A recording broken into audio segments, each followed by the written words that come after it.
throw it to a quick PSA, and we will then send it out to the Stro and check in with Foster and Dawson. You're listening to Falcon Radio. Hear that? That's the sound of your life. Perfectly imperfect. Beating in rhythm to the world you've created. But every time you drive after drinking, the music gets drowned out.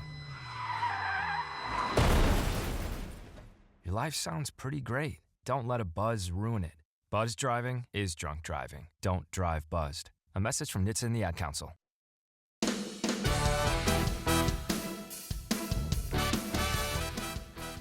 The BGSU men's basketball team returns to the Stro Center on Monday, December 22nd at 2 p.m. to take on the Siena Heights Saints. Listen to live play-by-play coverage on Falcon Radio from Falcon Media Sports Network's Dawson Pelter and Sam Borg, with pregame beginning at 1:45.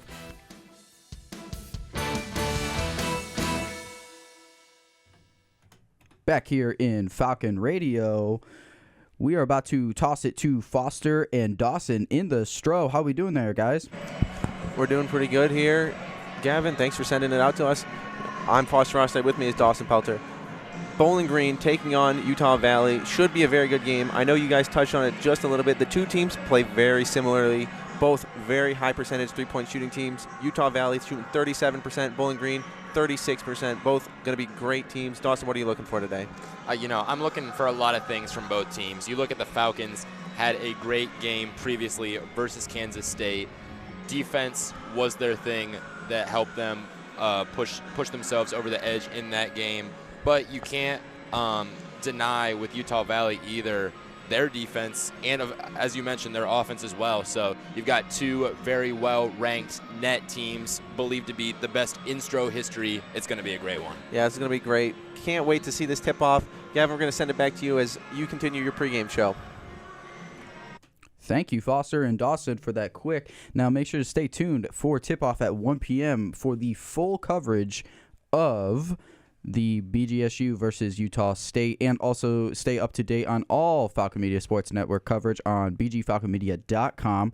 Play a quick promo, and we'll be right back in studio on Falcon Radio. The impact of a meal goes well beyond feeding our bodies, because feeling full can sound like this. How did the interview go? I did it! I got the job! I can't believe it! And like this. Mom, I got first place at the science fair with my volcano project. That's amazing, sweetie. Congratulations. Because when people are fed, futures are nourished, and everyone deserves to live a full life. Join the movement to end hunger at feedingamerica.org/act now. Brought to you by Feeding America and the Ad Council. After a 3-week break, the BGSU hockey team returns to the ice on Monday, December 29th. The Falcons will be hosting the Team USA National Developmental U18 team. Falcon Media Sports Network's Ben Korak and Dan Ridenauer will have the call starting at 5:45 p.m. for pregame and puck drop at 6:07 on WBGU 88.1 FM, the home of Falcon hockey. Back here on Falcon Radio, I am Gavin Gill with Andrew Smith,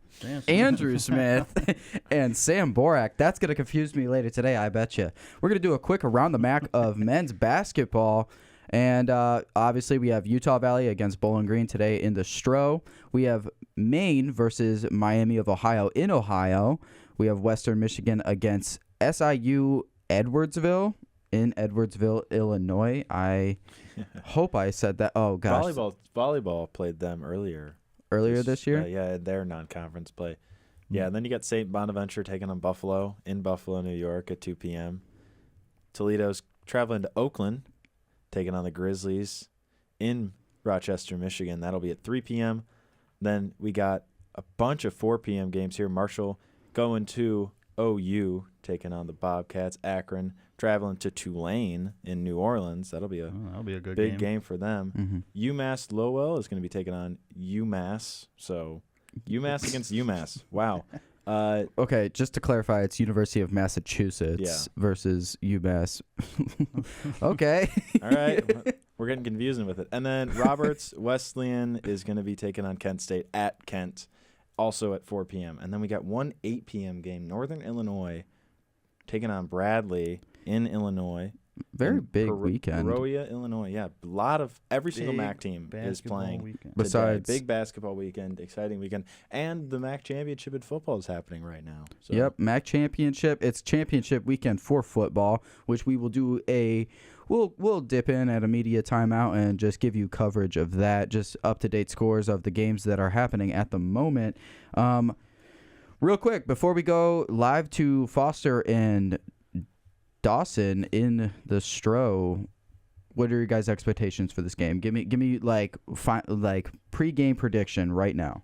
I think Utah Valley is going to be leading at halftime, but the Falcons are going to pull this one out when it's all said and done with probably a single-digit victory. Single-digit victory? Single-digit victory. I don't think it's going to be another double-digit win for the Falcons. Very defensive game you're expecting. I think Sam? it's going to be a very man-to-man defense. Yeah, very, very close, but also very high-scoring matchup. High scoring, okay. Because, I mean, these if offenses are both... If the two teams hit their shots, yes, it could be very high scoring. I could see, BG winning, 82-78.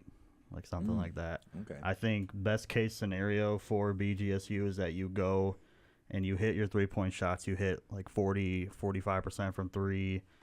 You limit the turnovers. You also force turnovers. You play energetic defense, transition points. If they do that, I mean, they can win by a lot. They can win by their double digits. But also this is a Utah Valley team that forces turnovers. So we'll see what happens. Yeah, if they execute if Utah Valley executes their offense efficiently, you get 3-point success, you get strong rebounding, second chance points. They can really be right in this game with them. So it's going to be a very good matchup. I'm really looking forward to this. Yeah, I mean, after you guys have been discussing, I personally love a defensive basketball game. I sound like an old guy saying this, but that is the most it's old school. Thing. I mean, I do love when you have 100 points on something, but steals and just defensive rebounds are I love watching that kind of stuff. Nobody in the history of basketball ever said I love watching. I love watching defensive. Well, I mean, some of my favorite players have been defensive players, but I'm also not a big basketball guy. So, but I just love the defense. Also, stay tuned on Falcon Radio. We're gonna do around BGSU. I'm sorry. There are a ton of BGSU events happening today. There's 5 happening in Bowling Green today. So very busy weekend for the Falcons, and we're excited for this matchup here right now. In just a few moments away, we're gonna go live with Foster and Dawson. Highest net ranking matchup ever in Stro history. The highest BG has ever been ranked in the net rankings. And take it away, Foster and Dawson. Well, we're going to do a legal ID, and then we'll send it to Foster. Well, I thought I was being really cool. And you ruined it. Here's the legal ID. You are listening to Falcon Radio, for Falcons by Falcons, and home of the Falcon Media Sports Network. All right, now we're going to toss it to Foster and Dawson for the game against Utah Valley. How we doing out there, Foster and Dawson? We're doing great. Thank you, Gavin. Thank you, crew, for a great pregame show. It was great to hear your guys' thoughts on this game. Starting lineups just about to get underway here in the Stro. Dawson, we heard them talk just a little about it. This is the Falcons' first home game since November 19th, and that loss to William & Mary.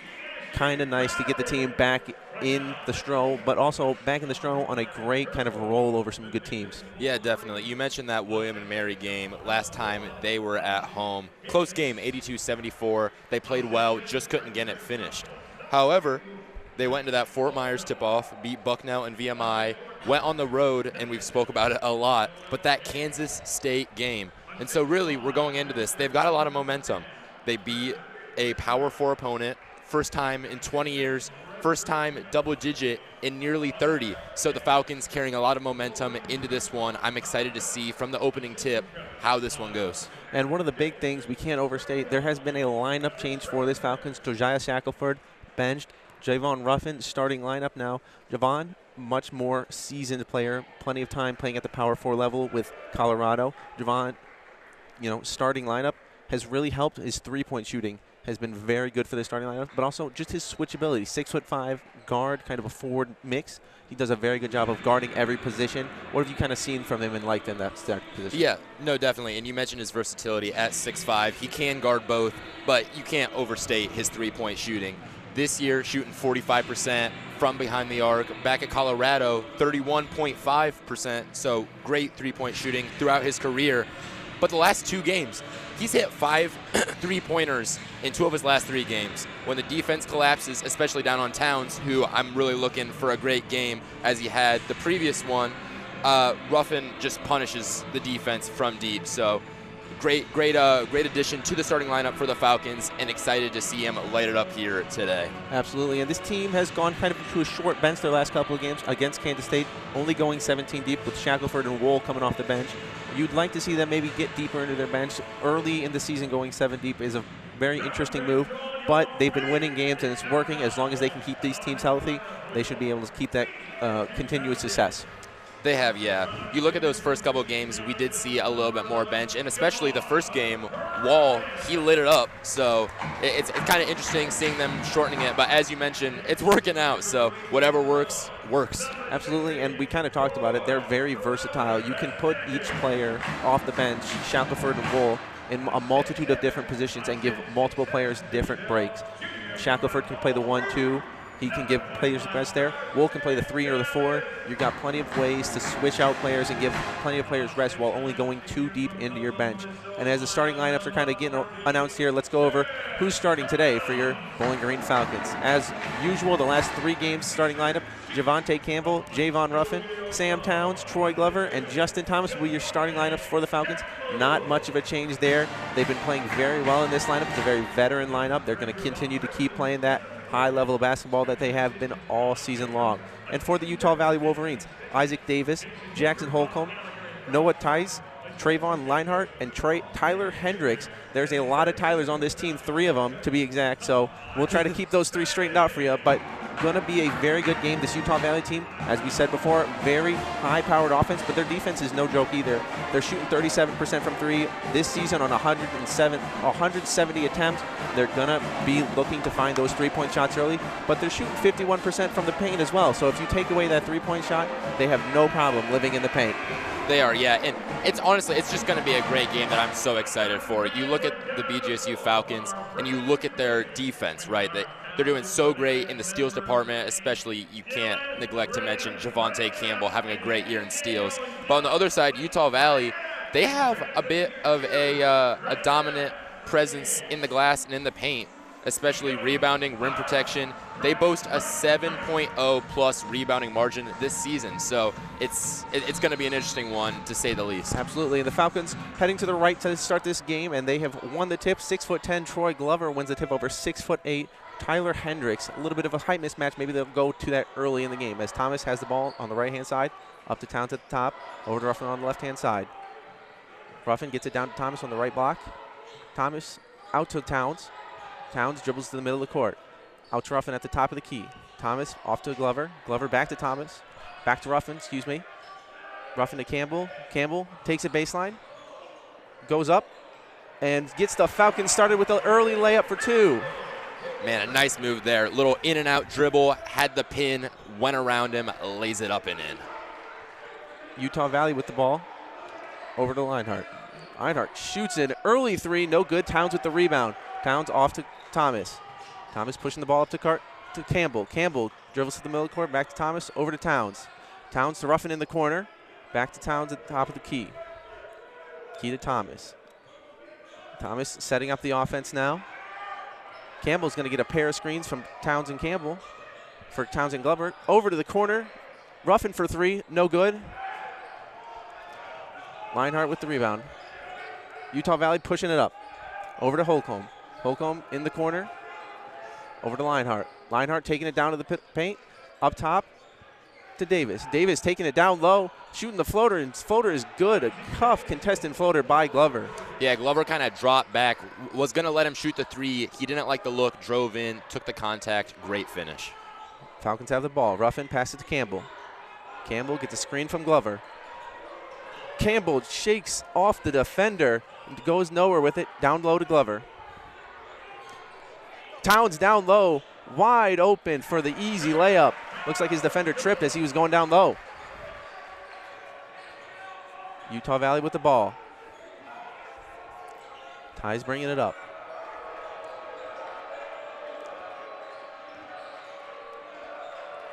We have Ty's with the ball again. Over to Davis. Davis on the top of the key.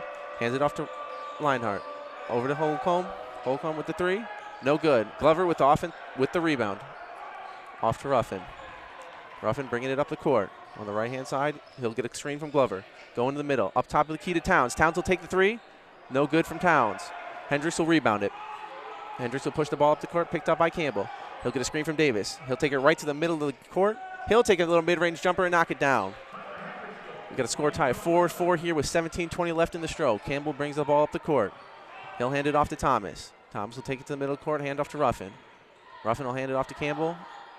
Pass the ball in to Glover in the middle of the key. He'll have the ball stripped from him as Holcomb will take the ball all the way down. An easy layup for him. Defense to offense there for Utah Valley. Yeah, nice move there by Holcomb. Just digging in, gets the ball, layup. Ooh! And on the other side, Troy Glover with the throwdown. Hendricks with the ball for Utah Valley. Over to Holcomb, who passes it off to Leinhart. Leinhart takes it down into the paint. Gets fouled by Campbell. He'll head to the line for two.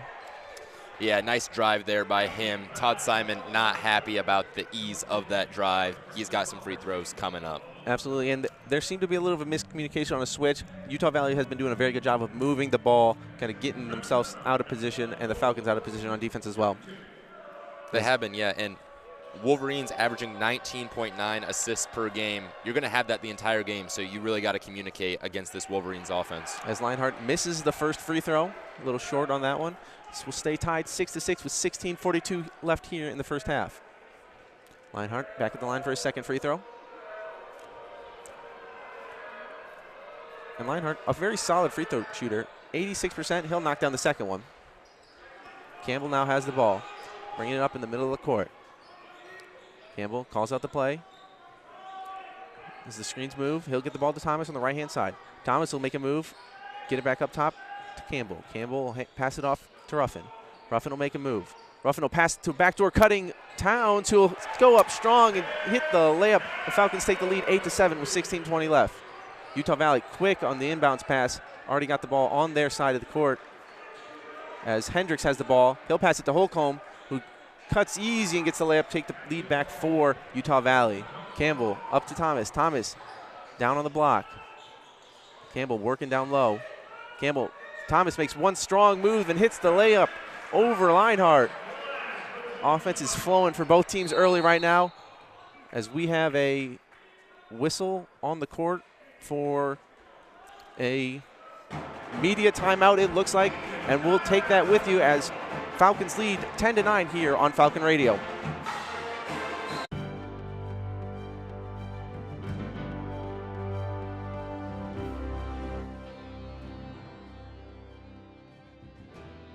On September 5th, 2025, BGSU men's soccer forward Trace Terry found the back of the net with a spectacular goal within the first 5 minutes of the match to defeat Michigan State 1-0, marking the second straight season the Falcons defeated the Spartans. Falcon Media Sports Network's Lucas Kleinmeyer had the call of the goal on the WBGU PBS YouTube channel livestream. Suarez will look along for Terry. He's going to find Terry. He's going to take it on the bounce. A left-footed shot is in! Oh, what a strike from Trace Terry! 1-0 Bowling Green! This has been a Falcon Media Sports Network featured call.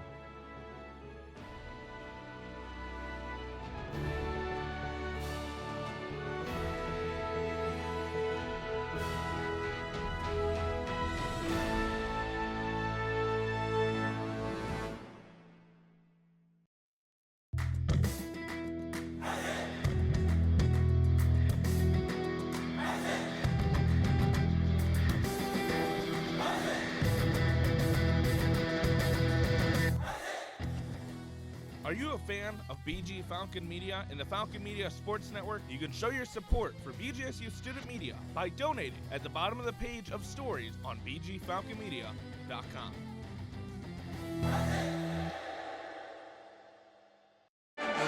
Welcome back here in the Stroh Center. My name is Foster Rostai. With me is Dawson Pelter. Bowling Green leads 10-9 with 16:03 left in the first half. Dawson, it's been a fast game so far. What have you seen? It has been very fast-paced. That's probably the main thing that we've seen so far in this game is just the pace of play. It's hard to describe, honestly, when these plays are going back and forth down the court. For BG, the main thing that's been helping out their offense is the draws. You saw it on that previous play with Ruffin.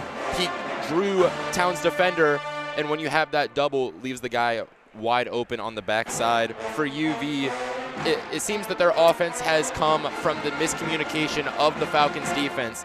Falcons not doing well so far communicating, leading to a lot of wide open looks. And of course, this pace of play just feeds into all of that. Absolutely, and it's not only been just how fast they're playing, but how fast they're getting the ball after a make and moving it up the court. Utah Valley, on a couple of different occasions, has got that ball in right after a make, and they're up the court and over the half-court line. By the time we've said who's already made the basket, they're already making their offensive play, and they're getting layups. This pace of play has been very up-tempo, and it fits both teams the way they like to play. It's going to be who's going to make those big mistakes, who's going to start knocking down their threes first is the biggest thing. And when one team starts to making their threes, that's when you're going to start seeing a little bit of a roll for one of the two teams. And we'll have a quick sub here for the Falcons as we'll get Myra Wool in for Troy Glover. First sub of the game for the Falcons as they go a little small, try to stretch the court out with a little bit more of a three-point shooting lineup here. As Lionheart will pass the ball in for Utah Valley. He'll look for finds Ties. Ties brings it up with Thomas Guardian. Back over to Lionheart. Lionheart picked up by Campbell. They're setting up the offense. Ties will get a screen from Davis. Up top to Holcomb. Holcomb will look to screen. Now Lionheart. Lionheart getting down low. He'll go up strong with the layup. Overshoots it. Offensive rebound out for Utah Valley. Utah Valley with a three off the offensive rebound, and there's the first three of the game. Ties knocks it down for Utah Valley. Yeah, nice three there by Ties. Only a 27.8% three-point shooter, but gets it to go nonetheless. Wool up top, pass it off to Ruffin. Ruffin over to Campbell at the top of the key. Ruffin will get a screen from Towns. Towns will shoot a three at the top of the key. He'll miss it, but Wool will tip it out to Utah Valley to Ties. Ties picked up by Thomas. Ties picks up his dribble, looks for an outlet. Over to Holcomb. Holcomb will drive it down. He'll get a foul called, and he'll make the layup and one opportunity for Utah Valley as Todd Simon looks to make another quick sub here. After that, we'll have Troy Glover subbing in for Myra Wool. Myra Wool with a quick couple of minutes here as the Utah Valley Wolverines knock down a couple quick shots here. Take the lead 14-10 with a chance to extend the lead with Holcomb at the line. Holcomb at the line for his and one opportunity here. The free throw is up, and the free throw is good. Falcons back to their original starting lineup. Campbell with the ball. Waiting for Towns to get down here, set up the offense. Campbell starts to call out the play. Up top to Glover. Glover looking around with it. No handoff. Handoff now to Campbell. Campbell takes it down low, gets fouled, goes to the line for two now. The Falcons' first free throw opportunities here to begin the game. Nice play right there. You had Guy at the top of the key, two guys wrapping around, hands it off Campbell, gets hacked on the layup. He's got two free throws here. And we'll have a couple of subs for both teams here in a second. Looks like Josiah Shackelford will come in for the Falcons, and Isaac Hawkins, the 6'10" forward, will come in for Utah Valley as Ruffin checks out and Davis checks out for both teams respectively. Campbell hits his first free throw as the subs come in. Set up for the second free throw here. Campbell up, and the second free throw is no good. A little short off the front as Hawkins gets the rebound. Utah Valley brings it up the court. Lionheart passes it over to Hendricks. Hendricks taking it down low, dribbles it off his leg. It'll be a Falcons ball off the Utah Valley turnover. Nice defense there from Shackelford, getting him a little bit rushed. Dribbles it off his leg, out of bounds. Falcon ball. Yep. Towns inbounds to Campbell. Campbell bring it up the court. Simon calls out the offensive play. Looks like they're going to go back to a similar setup as they did last time. Glover at the top of the key. They'll pass it down low to Thomas this time, though. Thomas looks for Campbell. Campbell's nowhere to be found. He'll pass it to Shackelford instead. Shackelford tries to get down low to Glover. A little bit of a forced pass. Picked off by Utah Valley. Utah Valley up the court quick, as they have been all game. Moving the ball around the court very fast as Witherspoon has the ball, as he subbed in for the Utah Valley Wolverines. Leinart now with the ball. Up top to number 2, Holcomb. Holcomb off to Witherspoon, and Witherspoon off to Hendricks. Hendricks no good on the 3, but an offensive rebound for Utah Valley. Back down to Hendricks. Hendricks this time with a little floater on the block, and he makes it. That's a second offensive rebound, and second time the Utah Valley Wolverines have had offensive rebound opportunities for second chance points. Shackelford with the ball now. Over to Towns. Towns gets a screen from Glover. Towns looks to make a move with Hendricks on him. Glover down low with Holcomb on him. Towns will take it all the way down low to a cutting Campbell. Campbell will go up for the layup. He'll miss it short as the ball is whipped up the court up to Witherspoon, the 4th. He'll get a screen. He'll have to Holcomb. Holcomb will just dribble it off his leg, but it'll stay with the Utah Valley Wolverines as it looks like it hit off a Falcon. And that is what the call will be on the court. So Utah Valley will get a little bit of a break there. Yeah, Glover was arguing it, trying to say that it was off the other guy's knee, but ref's not having it. Looks like it'll stay at Wolverines' ball. Looks like Todd's over there talking with his video coordinator as they try to figure out what's going to happen. No challenge here from Coach Simon. Utah Valley will inbound the ball very quickly up top to Hendricks. Hendricks no good, but another offensive rebound for Utah Valley. Up to Holcomb. Holcomb over to Leinart. Leinart down low to Holcomb. Holcomb with Campbell on him. Holcomb with the ball stripped, but he returns with it. This time it's over to Leinart, who gets rejected by Glover. Thomas with the ball, over to Towns. Towns takes it down low, shoots a little jumper, and he'll knock the shot down. 13 points for the Falcons. They trail Utah Valley by 5 here as they have 17. Utah Valley with the ball. Holcomb up top. He'll pass it way down to Witherspoon. Witherspoon back up to Holcomb. Holcomb makes a nice spin move. He'll take it down low, and he'll hit the little jumper. Falcons inbound the ball to Campbell on the right-hand side. He'll get a screen. He'll reject the screen pass to Thomas. To Towns. Towns to Thomas. Thomas to Campbell. Campbell at the middle of the court, send up the offense. He'll get 2 screens, one from Towns and one from Glover. Glover will set a screen on Towns. Towns will reject the screen. He's picked up his dribble at the top. He'll pass to Campbell. Campbell will pass to Thomas. Thomas looks to find an opening. Clock is down to 4. Thomas with the ball. Now Campbell with the ball, and he turns it over. Holcomb to Witherspoon. Witherspoon with the fast break 3. No good. And Utah Valley will get the offensive rebound, though. Hendricks at the top of the key. He'll drive down off a pump fake. He'll shoot the shot short. Campbell with the rebound. Campbell pushes the ball up off to Thomas. Thomas to Shackelford in the corner. Shackelford will take it down into the paint. There'll be a blocking foul called on number 2, Holcomb, as we will go to another media timeout here as the Bowling Green Falcons trail the Utah Valley Wolverines 19-13 with 11:46 to go on Falcon Radio. Hi, my name is Emma Stransky. I'm a winger for BGSU women's soccer. My 4 favorite animals are ferret, because I have 2 and they're the cutest things ever. Falcon, because we're BG. Fox, because Chris Fox, our coach. And then a flamingo, because I think that they're pretty.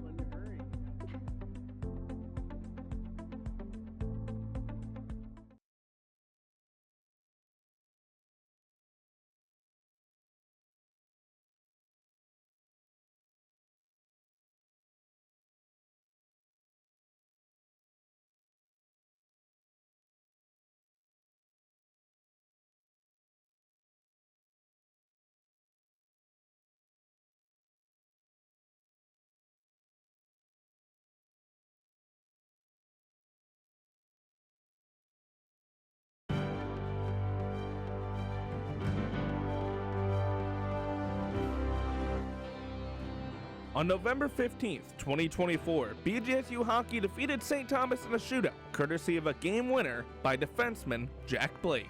Falcon Media Sports Network's voice of Falcon hockey, Ben Korak, had the call of the moment on WBGU 88.1 FM.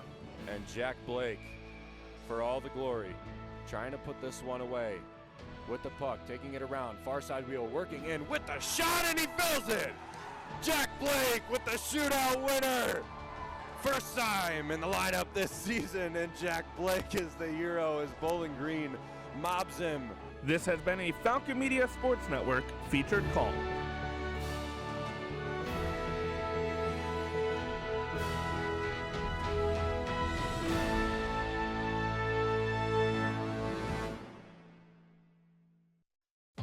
You are listening to Falcon basketball coverage from the Falcon Media Sports Network, live on Falcon Radio.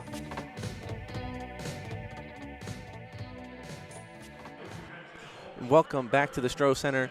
Utah Valley leads Bowling Green 19-13 with 11:46 left to go. Bowling Green ball on the baseline after a blocking foul was called on Holcomb.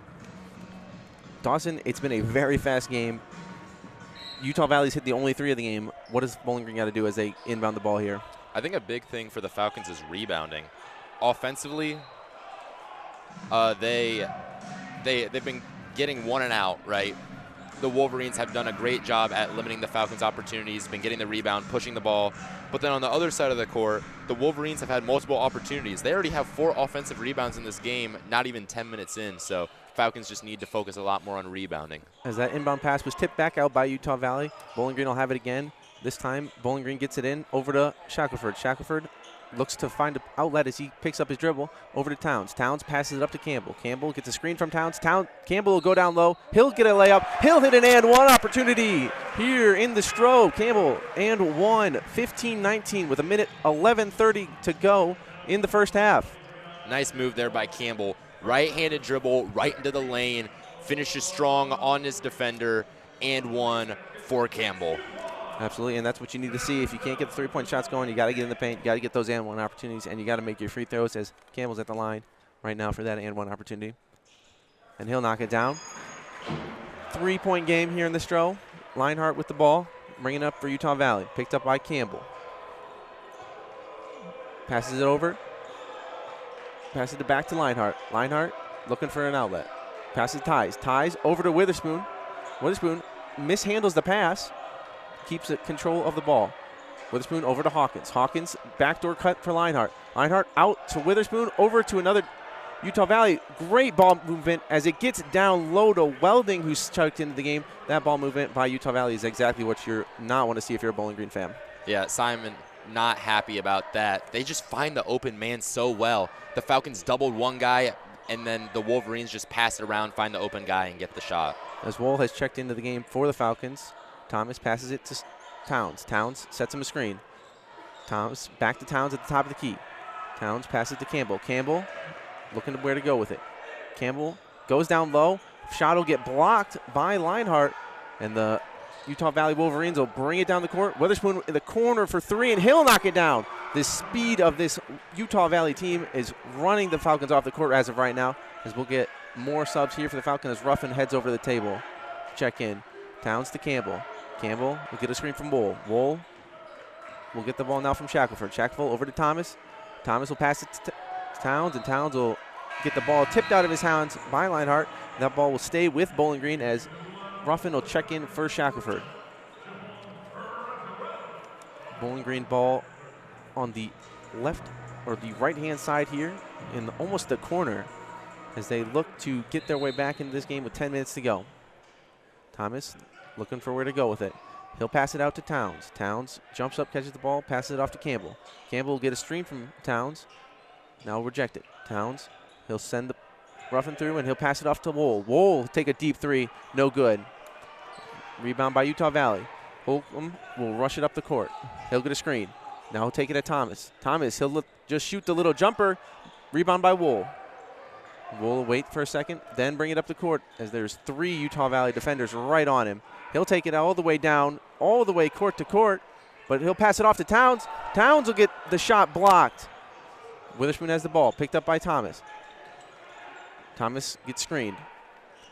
Leinhart has the ball. Leinhart picked up by Ruffin. Mishandled ball there by Utah Valley on the shot, no good. Wohl with another deep 3, but he traveled before the shot.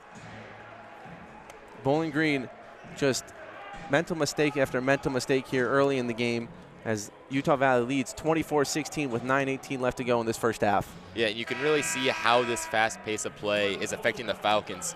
Easy mental mistake right there from Wohl. Just doesn't collect his feet, travels, and now it'll be Wolverine ball. Wohl comes and brings up the ball.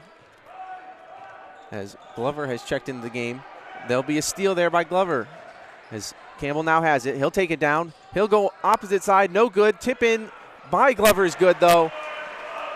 Great running of the court by Glover to get that offensive tip back in after Campbell missed. Campbell picks up Holcomb. Actually, that's Leinart, excuse me. Ruffin screened as he picks up Witherspoon. Now Ties has the ball. Ties picked up by Wool and Thomas. Wool now on number 8, who's checked in, Hayden Welding. A 3 by Welding. No good. Thomas with the rebound. Thomas pushes the ball up the court. He passes off to Ruffin. Ruffin, he'll look back, passes to Thomas. Thomas now back over to Ruffin. Ruffin will get a screen from Glover. He'll be picked up by Witherspoon. Now passes off to Wool. Wool looking for where to go with it. Passes off to Ruffin. Ruffin, he'll take it deep into the paint. Now he'll pass it down to Glover. Glover with late time and the move and the dunk by Glover. What a spin move down low to get open and dunk it home. Man, that was so nice. Takes one dribble to the right, acts like he's going that way, quick spin move and the throwdown. Reinhardt passes to Weatherspoon. Weatherspoon passes off to Welding. Welding will be fouled though by Wool. It'll be a non-shooting foul, and it looks like we'll have a media timeout here as Bowling Green trails 24-20 with 7:58 left to go here on Falcon Radio.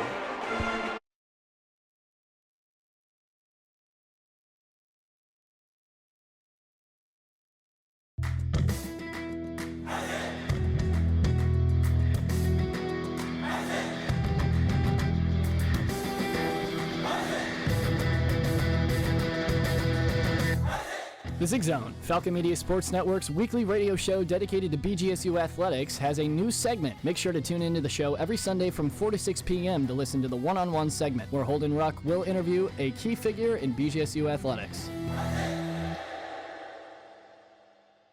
We asked parents who adopted teens to share their journey. If you build a relationship, then it becomes easier. If you build trust, it becomes easier. As a parent, you want what's best for your child. To give them the love that a child needs. It's probably the best thing you can do for a teenager. Learn about adopting a teen from foster care. Visit adoptuskids.org to learn more. A message brought to you by Adopt US Kids, the U.S. Department of Health and Human Services, and the Ad Council. How serious is youth vaping? Irreversible lung damage serious. 1 in 10 kids vape serious, which warrants a serious conversation from a serious parental figure like yourself. Not the seriously know-it-all sports dad or the seriously smart podcaster. It requires a serious conversation that is best had by you. No, seriously, the best person to talk to your child about vaping is you. To start the conversation, visit talkaboutvaping.org. Brought to you by the American Lung Association and the Ad Council. This is Falcon men's basketball coverage live on Falcon Radio. For Falcons, by Falcons.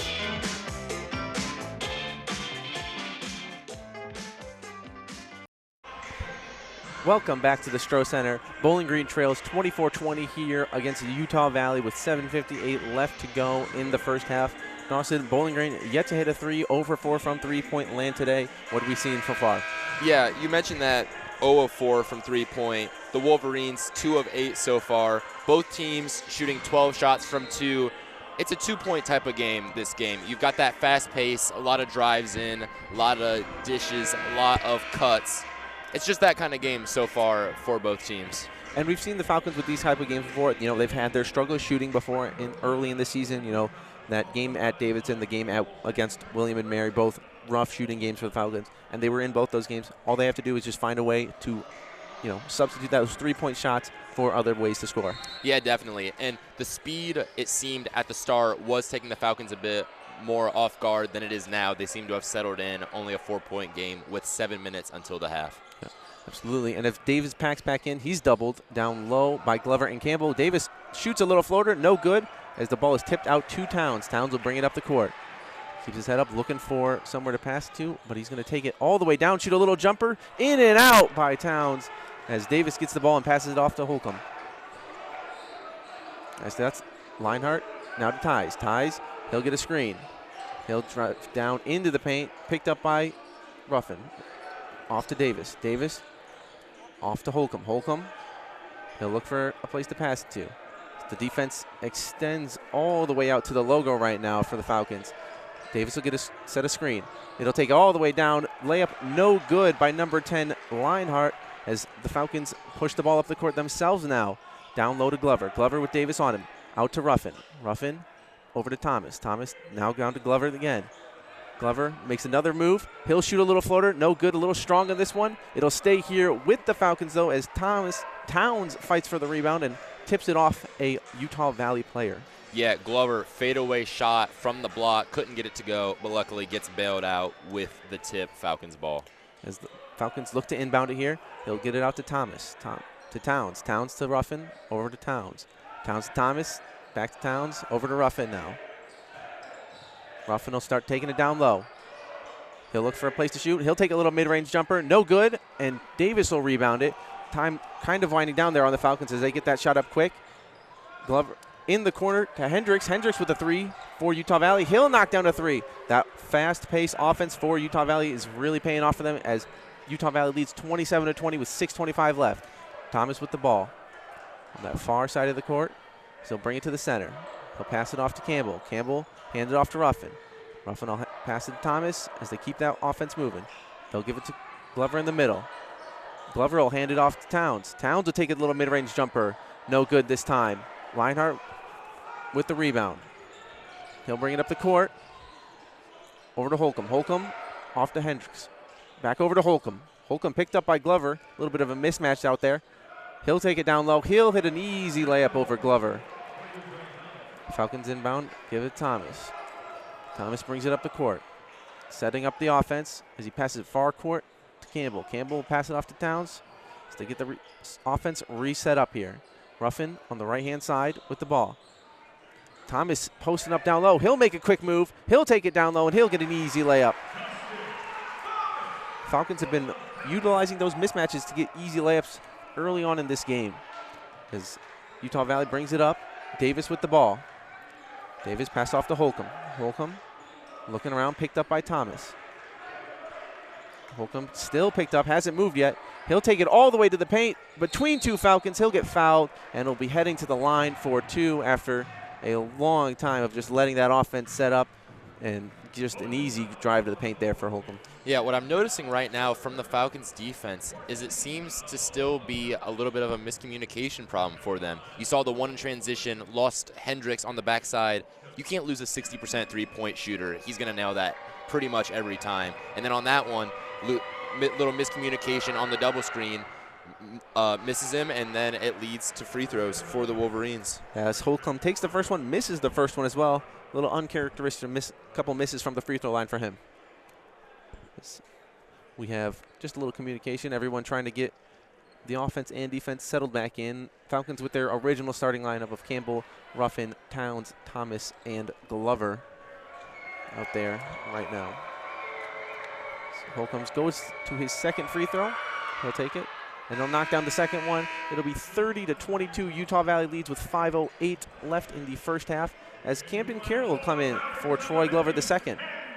Yeah, you see Camden Carroll, freshman 6'9", coming in for the Falcons. Hasn't seen a whole lot of action so far, but Falcons looking for a little bit of a different look. He has a little bit of a three-point shot in his arsenal, and that's what you would like to see right now, just help stretch that court. Thomas with the ball, passes it off to Campbell.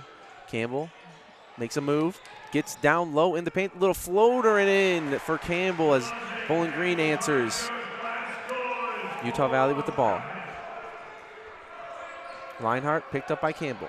Campbell now over to Hendricks. Hendricks is going to get fouled by Ruffin. A very quick foul on the push as we'll have Utah Valley. Weatherspoon will come in for number 10, Reinhardt, as Utah Valley now will inbound. Ties will inbound it as they get their inbound offense set up here.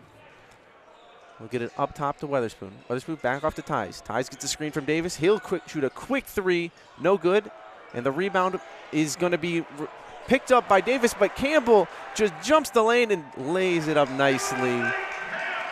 Campbell with his first steal in a couple games here. A little uncharacteristic, but great read of that for the defender. Yeah, classic Campbell, turning defense into easy offense.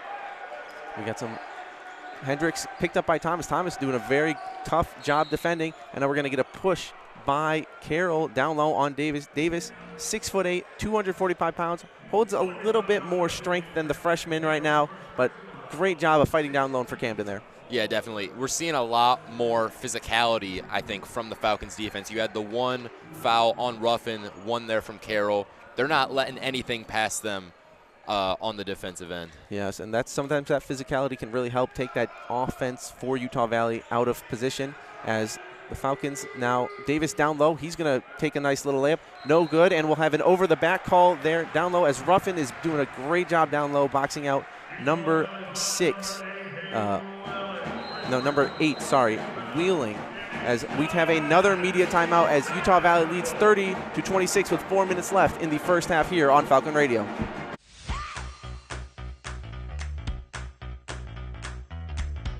My name is Anthony Hernandez. I'm on the BG men's soccer team. My 4 dream opponents, I would say, is Messi. I've been watching him since I've grown up, and I've enjoyed watching him play.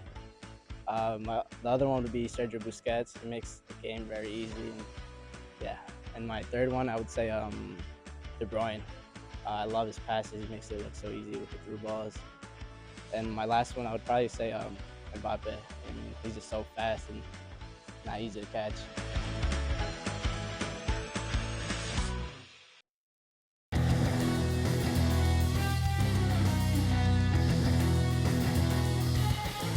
Miss a BGSU sports broadcast? Head over to the BG Falcon Media YouTube channel to listen to past calls by Falcon Media Sports Network.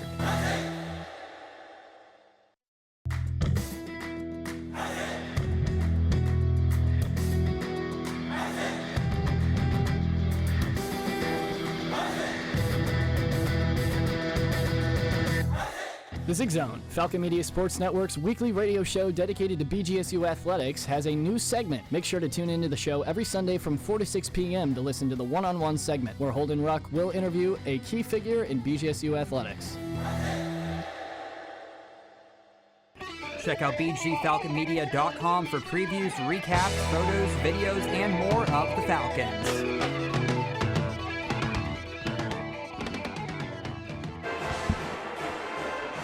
Welcome back to the Stroman Center. My name is Foster Rostein. With me is Dawson Pelter.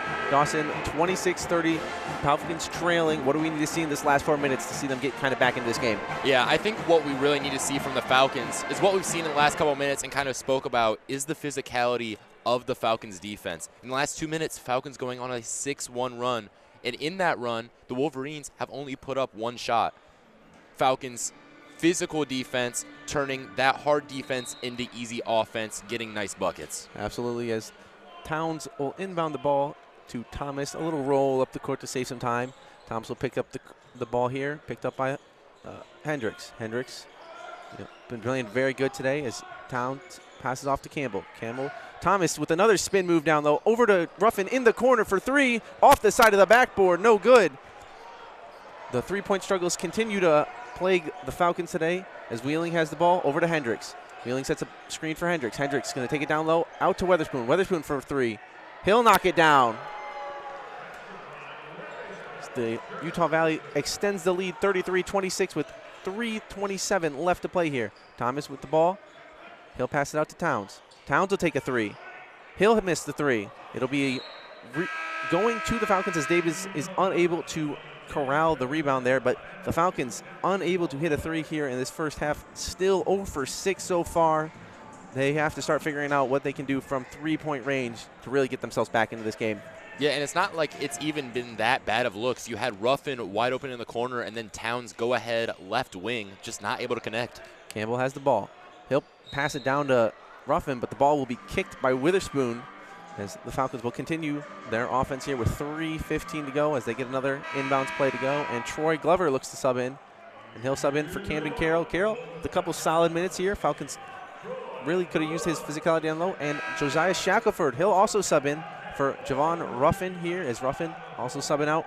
Good minutes so far for both those players for the Falcons. We'll have Thomas inbounding the ball for the Falcons, setting up that inbounds offense. Thomas looking for where to go. He'll go up top to Campbell. Campbell waiting for the offense to get set. He'll pass to Shackelford. Nope, he'll pass to Thomas now. Thomas over to Towns in the corner. Back to Thomas at the top. He'll start to dribble down. He'll get to Campbell. Campbell will take a three. And Campbell will knock down the first three for the Falcons. And that's all you need if you're the Falcons right there. That'll open up the offense. And so seeing one go through can just really help it. Campbell will pick up Witherspoon. Witherspoon will pass it off to Holcomb. Holcomb off to Leinhardt. Leinhardt to Hawkins. Hawkins down low to Wheeling. Wheeling will take a little jump shook. No good as Glover played some great defense, gets the rebound, pushes it to Thomas. Thomas taking it down the court. He'll get a screen by Glover. He'll reject it. He'll shoot the layup. No good, but Thomas will pass it out, and Shackelford will get the offensive rebound, and he'll take and make an easy layup. A 2-point game right now. Falcons trailing 33-31 with 2:19 left. As Towns almost jumps the pass to Holcomb. He'll pass it off to Leinhardt. Leinhardt picked up by Towns. Towns now off to Wheeling, and Wheeling will knock down the three. Just every time the Falcons fight back in, Utah Valley does a nice little job of getting them back out. Towns up at the top of the key. Over to Shackelford. Shackelford picked up by Hendricks. Off to Towns. Towns looking for a way to get the ball offense rolling.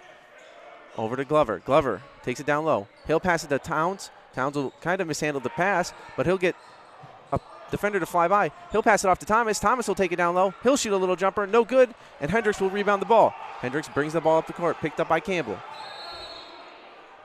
We'll have a quick whistle blow on the court as they point something out. Two refs meeting at the middle there to figure out what's happening. Looks like it may be a shot clock or play clock. Yeah, it seemed to be something with the shot clock. I don't think they started it. Still stuck at 30. Yeah, they're resetting that. Actually, they're resetting the play clock there. A minute 40 left on the clock. It was a minute 45 there just a second ago. As Thomas checks out, Ruffin checks in, and the play clock information as well. 25 left on the play clock there for Utah Valley as they lead 36-31 with a minute 40 left to go. Leinhardt has the ball, picked up by Campbell. Now off to Holcomb. Holcomb picked up by Thomas. Holcomb, he'll pass it off. We'll have Hendricks in the corner. Hendricks picks up by Campbell. Off to Holcomb. Holcomb picked up by Towns. Off to Leinhardt. Leinhardt picked up by Shackelford. He'll drive and kick. He'll pick off to Wheeling. Wheeling will take it down low. He'll shoot a little 1-foot fadeaway, and he'll bank it home. Towns inbounds to Campbell. Campbell bring it up the court. He'll get a screen from Glover. He'll pass off to Towns, though. Towns will take it down to the paint. He'll mishandle the ball, almost dribbles it out of bounds. Shackelford will get the three shot up. There'll be a three, no good, but Glover with the offensive rebound. Glover will take it down low. He'll dribble it off his foot, and it'll be a turnover for Bowling Green. Leinhardt with the ball. Over to Witherspoon. Witherspoon picked up by Ruffin. Off to Leinhardt. Now to Wheeling. Wheeling to Hendricks. Hendricks off to Holcomb. Off to Leinhardt. Leinhardt takes it down low.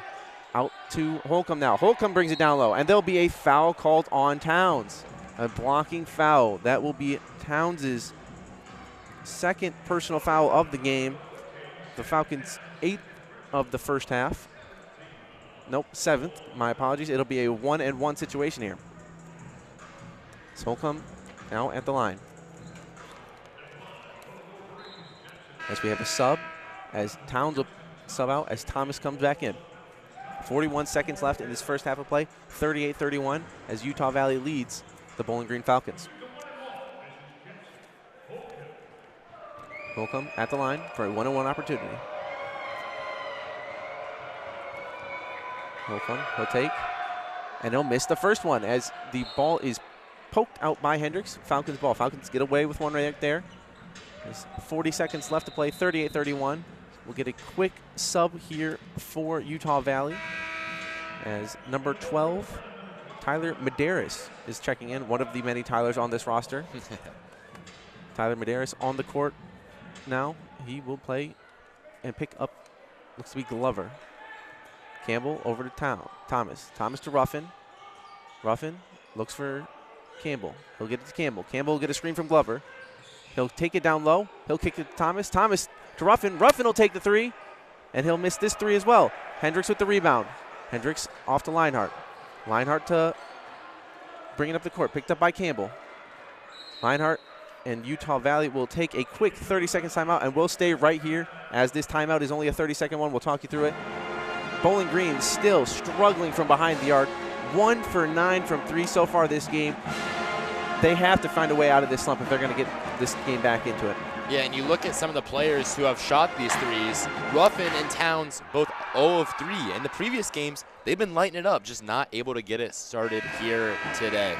Absolutely. This team, normally very good three-point shooting team, 36% from the field, from 3 normally. Right now shooting 11.1% from 3 in this first half of basketball as they trail 38-31 with 17.7 seconds left to go as the buzzer just has rung for that 30-second timeout to be over, as Utah Valley will have the ball with 17 seconds left, no shot clock at all. They will have the last shot of the game if they want it as they get ready to go, as Bowling Green looking with that lineup they've been rolling with: Shackelford, Ruffin, Campbell, Glover, and Thomas all in the games as they ready to finish out this first half.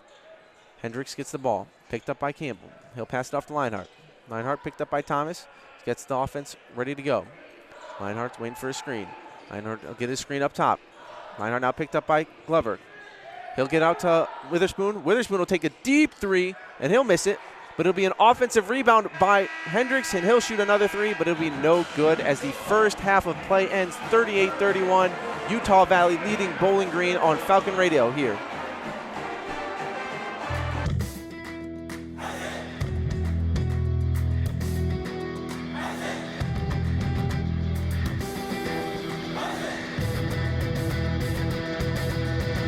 Falcon Media Sports Network produces weekly short-form and long-form social media pieces for in-season sports all year long. Make sure to check out at BG_FMSN on Twitter/X and at BG Falcon Media on Instagram and Facebook to view the content.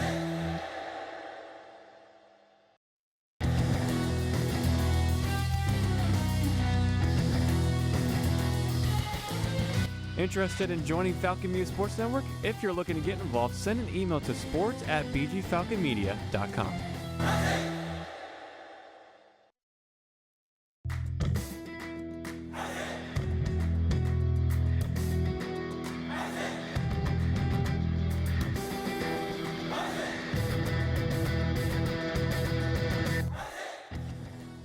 Are you a fan of BG Falcon Media and the Falcon Media Sports Network? You can show your support for BGSU student media by donating at the bottom of the page of stories on bgfalconmedia.com.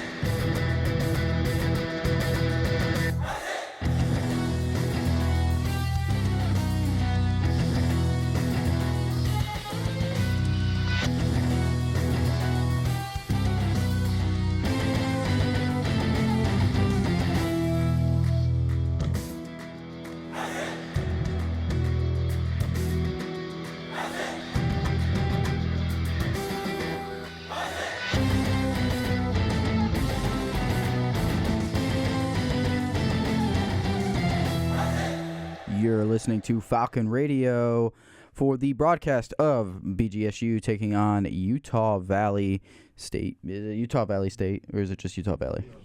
Utah Valley for the the broadcast of the men's basketball team. We're gonna do around the BGSU. We brought up earlier today that there are a lot of home events in Bowling Green today. This morning we had the women's swim and dive team that is at the Zippy Invitational in Akron, Ohio. We had women's track and field, the indoor event at Thomas Wright Open that is here in Bowling Green, and then obviously the men's basketball team and the gymnastics team will be in the orange and brown intra squad in Bowling Green at 3 p.m. today.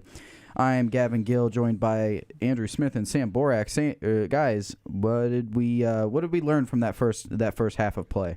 I think Bowling Green is just not hitting the 3 ball and not getting the second chance opportunities that they got against Kansas State. I mean, they're down 38-31. They hit half of their three-pointers. They're 1 of 9 right now. If they're 4 of 9, they're winning in this game. So it really comes down to just making their three-ball opportunities, finding the open man for those and hitting those shots. And right now it's been Utah Valley making those three-pointers so far. So far in this game, they've gone 5 of 13, so they're not exactly shooting the three-ball fantastically, but at a 38% clip, I mean, that's where you want to be as a team. And they're just utilizing that three-point mark, and they're getting their second chance opportunities, and they're finding their way to the line. They're doing all the things that Bowling Green did really well when they upset Kansas State, but they just need to find their way again from the three-point line, and they need to crash the boards more offensively. Yeah, Utah Valley also really moving the ball around nicely as well. They have 9 assists compared to BG's 4, so they're really able to find very fluid offense happening. Able to find open looks and make some easy shots there. They're led by their obviously leading scorer, Jackson Holcomb. He has 12. Javante Campbell leading the game with 13. He had a great half, really shooting the ball well there, 5 for 8 from the field, and he did knock down the only three-pointer that BG has so far in this half. So really just a weird half for BG. I feel like they left a lot of what they really excelled in Kansas State. Yeah, they're not getting outshot very much. I mean, the shooting percentages for both teams, Utah Valley shooting at 48.4%. BG at 45.2, so they're not really getting outshot. Really, it's just Utah Valley is getting second chance opportunities. Bowling Green is not crashing the boards offensively or defensively. They're getting out rebounded, it would seem, or at least they're taking it. Utah Valley is taking better advantage of their second chances. Both teams have 5 offensive boards, so I mean, you're besides the three-point shooting, these teams are even. Like, really even so far. I mean, Bowling Green is not behind in any statistic by a wide margin beyond their three-point shooting. So if that can step up, this becomes a game. Yeah, I mean, this is what you said, you expected to see Utah Valley, leading at halftime. The passing, like you mentioned, has been crisp. It's been beautiful. They're passing to the great shot, giving up the good shot, passing the great shot. And they've done that on the fast break. They've done that while setting up the offense. And the Bowling Green defense has not been disruptive as they have been in previous. I mean, they're top 6 in the nation in steals per game. So you'd expect this defense to be more disruptive. But right now, just the 3 steals getting outstolen. The Utah Valley has 5 steals.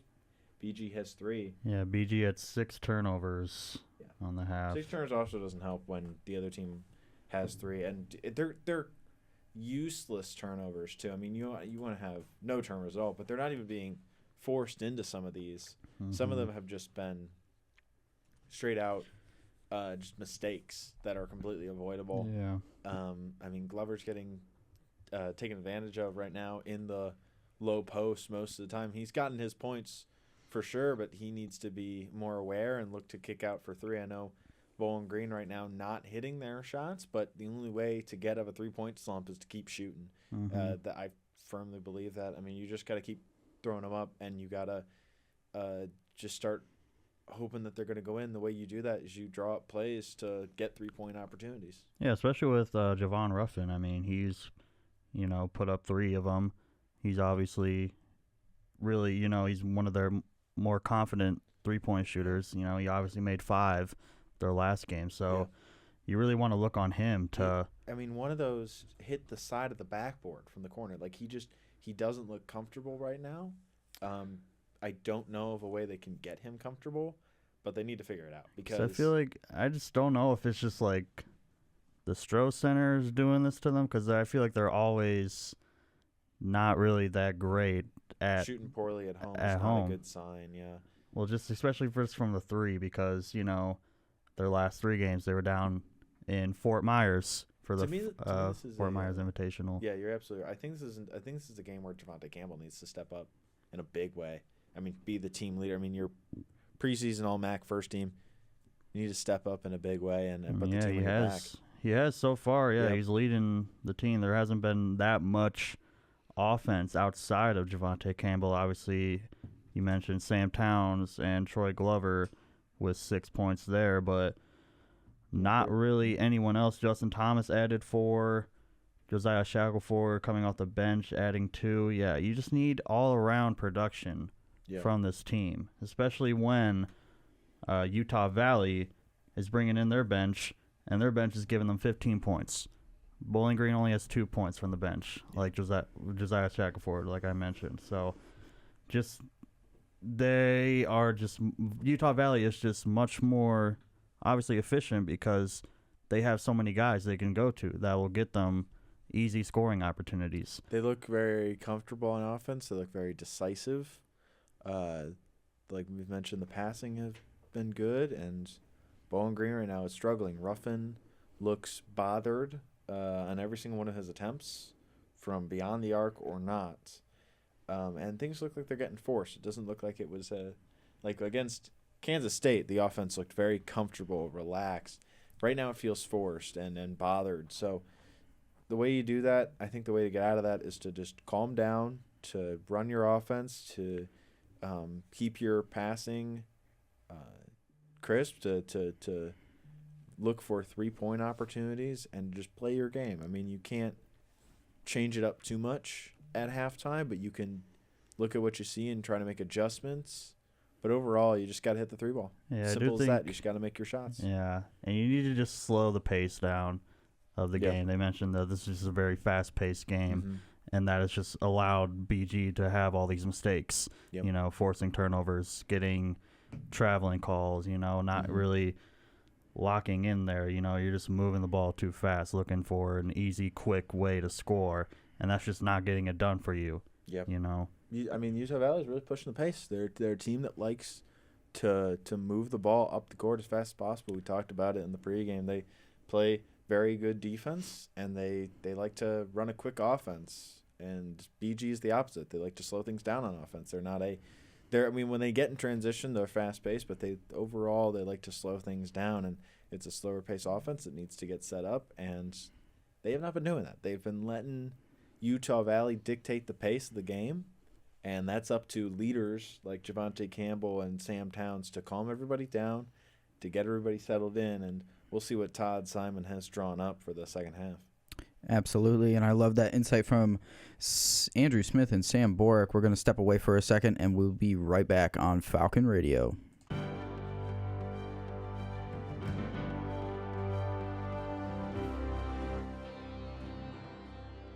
On September 13th, 2025, BGSU football tight end Jacob Harris hauled in his first career touchdown reception in the Falcons' 23-13 homecoming victory over Liberty at Dwight L. Perry Stadium. Falcon Media Sports Network's Tyler Kavlitz had the call of the play on Falcon Radio.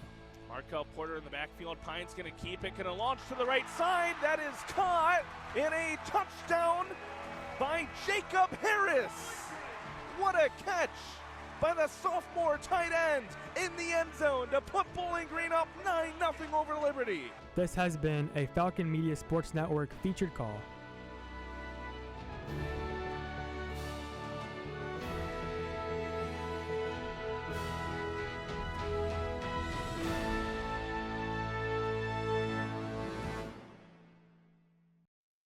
You are listening to Falcon Radio, for Falcons by Falcons, and home of the Falcon Media Sports Network. Back here on Falcon Radio, you're listening to the broadcast of BGSU versus Utah Valley men's basketball team. We're going to do Around the MAC because we teased it earlier this morning with the amount of MAC games that are being played today. Currently, we have Miami up above Maine 48-30. They are still in the first. And that is men's basketball.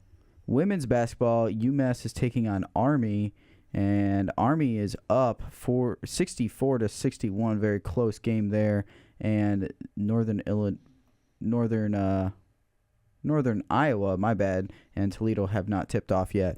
So, guys, after this first half, who do you think is going to step up in the second half to possibly get the Falcon Media Sports Network's Player of the Game award, who do you guys want to see step up, or who do you guys potentially just see take over in the second half? I want to see Wool and Ruffin settle in and get back to what is their usual form on the basketball court. And I also, for player of the game, I want to see Javonte Campbell. I mean, he's got 13 points to this point. He's the leading scorer for this team. He's the leader of this Bowling Green team. So I expect him to step up, keep playing how he's playing, and take this player of the game. Yeah, I think, with the way he started, I think Javonte Campbell is well on his way to getting a player of the game nomination. But also, I just want to see more of Sam Towns, especially after that last game, his career best game. You would think he would have a little more confidence out there and really able to get some more shots up. But it just has not been falling for him so far. He's missed 5 shots from the field, 3 shots from deep.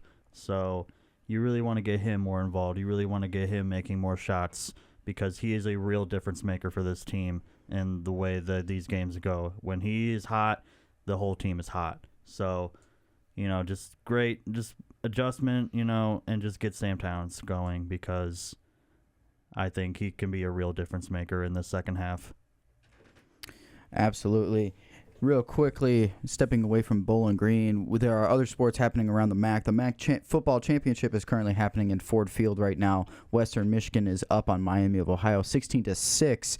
You're listening to Falcon Radio. We're going to play a quick promo and throw it back to Foster and Dawson back in the Stro.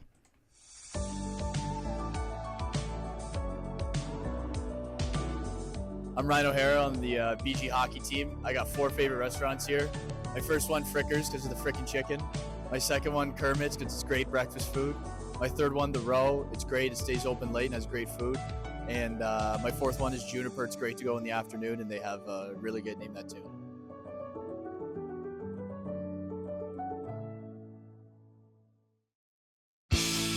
Check out live updates on X at BG_FMSN.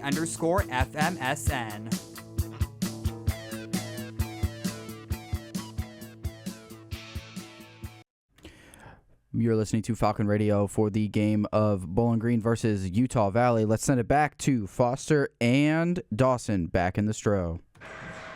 Thank you, Gavin, for that great halftime by everyone back there. Bowling Green just down 31-38.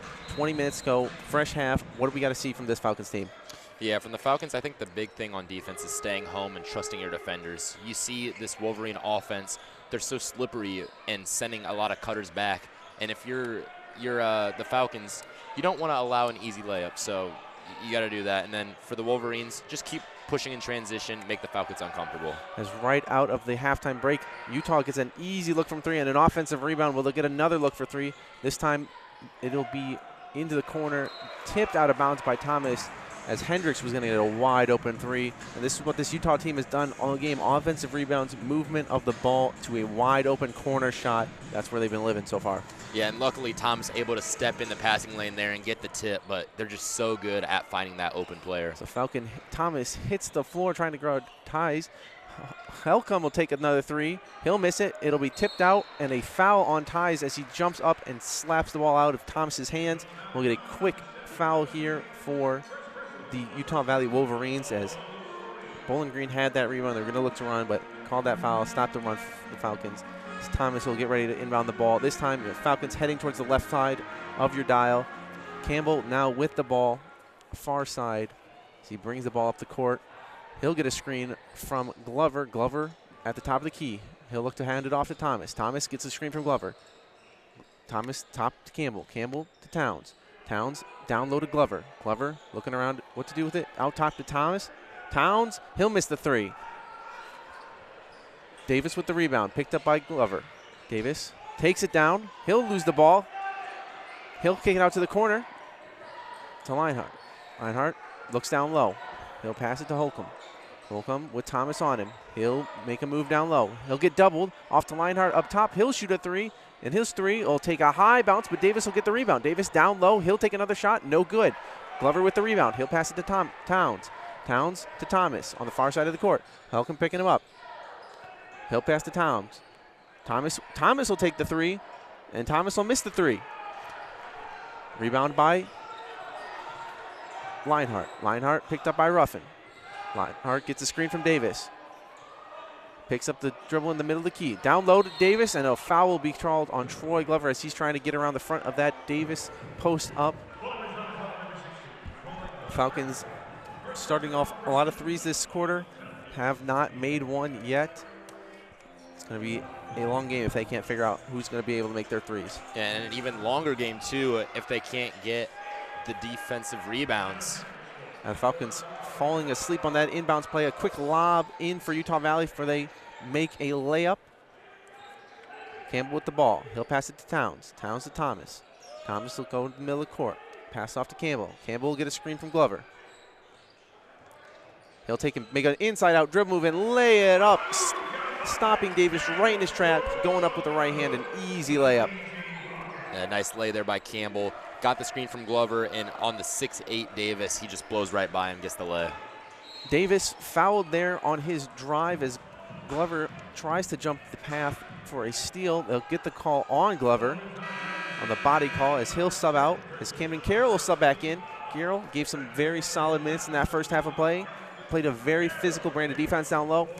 Look for him to continue to do that on this first half of play. They'll kick it out to the corner to Ties. Ties picked up by Ruffin. He'll pass it to Holcomb. Holcomb, he'll take a shot, and he'll get fouled by Carroll. Carroll, first foul of the game. Holcomb will go to the line for 2 free throws now, as Shackelford will get ready to sub into the game as well. Yeah, and both teams right now struggling offensively. You've got 1 of 6 since the break for the Falcons, 2 of 7 from the Wolverines so far. Yeah, absolutely. As Holcomb, he'll get ready for his first free throw attempt, and he'll make the first one. As Shackelford is subbing for Ruffin, an early sub for the Falcons in this half. They still try to find out that 3-point shooting problem they've had so far. Holcomb with the second free throw attempt here to make it a 9-point lead, and they'll knock it down. 42-33 with 17:34 left in the Stroh Center. Wolverines lead the Falcons. Campbell with the ball, setting up the offense. He'll get Thomas in the middle of the paint. Thomas will get a screen. He'll take a spin around, and he'll get fouled, as they'll call a quick foul on the upward motion, I believe. He'll go to the line for 2 free throws here. Yeah, and he just got hit on the hand, and they're going to call it a shooting foul because he was going in that upward motion. 2 shots coming up here for Thomas. The Falcons only have had 3 free throw attempts this game, 2 for 3. Very nice to see them making their free throws. Thomas taking the 4th and 5th for the day for the Falcons as he knocks down the first one. Thomas, been a bit of a do-it-all player for the Falcons this year. Has his hands on everything: assists, points, rebounds, steals, and blocks. He does a little bit of everything. He's a great player for the Falcons staff as he misses the second free throw. As the ball kind of tips around, as Campbell will come down with it, and he'll kick it out. No, he'll take it. He'll go in and out all the way around the defender. No good on the layup. Thomas with the offensive rebound, but he can't handle it, and it'll go out of bounds on the Falcons Utah Valley ball. Man, that was a nice move by Campbell. Carroll set the pin. Campbell able to Euro step around him, just not able to finish. Wolverine ball. As their inbounds defense from the Falcons gets Campbell a quick steal, but he can't hold on to it as he's going out of bounds, as the Utah Valley will break in and get an alley-oop dunk for Davis on the other end. Falcons down by 10. Campbell with the ball at the top. Over to Thomas. Thomas will take it down low. He'll get all the way in the paint, kick it out to Shackelford. Shackelford to Campbell. Campbell to Towns. Towns looks to get it down low. Towns to Carroll. Carroll picked up by Davis. Carroll backing him down a little bit. He'll take a little turnaround jumper as there will be a foul called on Davis. Carroll will head to the line for 2. Yeah, and Carroll guarded by Davis. Davis, 6'8", 245, being guarded. And you have Carroll, the freshman. He's able to just wear him down, little spin to the right. He's got 2 free throws coming up. Yes, absolutely. Cameron Carroll, the full freshman on this team, 1 of 3 that we have here for the Falcons this year. He's been getting limited minutes as he misses the first free throw here. Carroll misses the first end of that free throw attempt. Falcons shooting 33 for 6 from the free throw line, 50%. Carroll ready for his second attempt here. So the Falcons are down 44-34 with 16:39 left. He'll miss the second one as Ties will come down with the rebound. He'll pass it out to Lionheart. Lionheart brings it down the court. He'll get it down to Holcomb. Holcomb picked up by Towns. He'll kick it out to Lionheart. Lionheart down to Davis, but Davis can't control the ball, and that'll go straight out of bounds. A nice defense there by Carroll. He was fronting Davis. Lionheart tries to do a wraparound pass to get it into the inside of both of them, and it just goes out of bounds. Falcons ball. Absolutely. Towns passes it into Campbell. Campbell brings it up the court to Shackelford. Now to Towns at the top of the key. Towns, Thomas. Thomas looking to go down low to Shackelford. Shackelford gets the ball on the block. He'll pass it out to Thomas. Thomas to Campbell. Carroll clearing out space down low. The freshman moving Davis out of the way for an easy layup for Campbell. Carroll fronting Davis down low. He is working down low against the much larger player. Thomas up at the top defending. Down to Davis. Davis whips it around and blocked by Campbell. What a great backdoor cut there for Utah Valley, but even better defense by the defender, Javante Campbell, with the block, as there is now a media timeout on the court as Bowling Green trails 44-36 with 15:52 left to play in the second half here on Falcon Radio.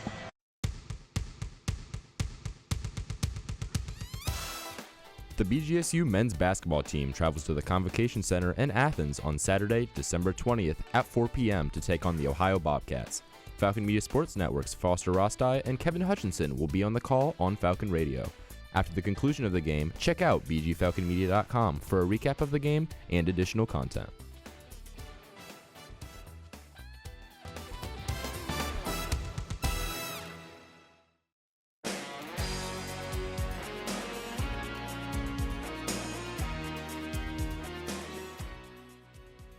BGSU Women's Track and Field hosts their first home meet of the season at Perry Fieldhouse with the Tom Wright Open on Saturday, December 6th. Field events will begin at noon with running events following afterward at 1 p.m. Falcon Media Sports Network's PJ Aubrey will have a recap of the event on bgfalconmedia.com.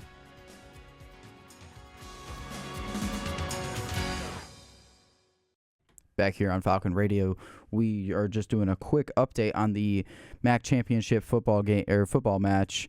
Miami of Ohio versus Western Michigan. Currently, Western Michigan is up 16-6 in Ford Field. But for now, we're going to send it back to Foster Rostai and Dawson Pelter at the Stro for the BGSU versus Utah Valley. Welcome back to the Stro. I'm Foster Rostai. With me is Dawson Pelter. Dawson, 44-36. Falcons trailing. Still have struggled from behind the line. But what else have you seen that these Falcons have done to get themselves back into this game? Yeah, a big thing that I think that we need to mention is Javante Campbell. He is 5 of 6 of his last 6 free throws. Little Campbell takeover, as we've seen him do so well. Both teams playing very physical defense, but Campbell able to take advantage of it, especially with Carroll coming in, setting some nice picks for Campbell, as well as playing great defense on Davis on the defensive end. Yeah, absolutely. The freshman has come in and added a nice bit of energy to this team. He's gotten a lot of paint presence cleared out on a couple different layup attempts. Carroll has just opened up the paint for him and really used his strength to push out the bigger defender of Davis.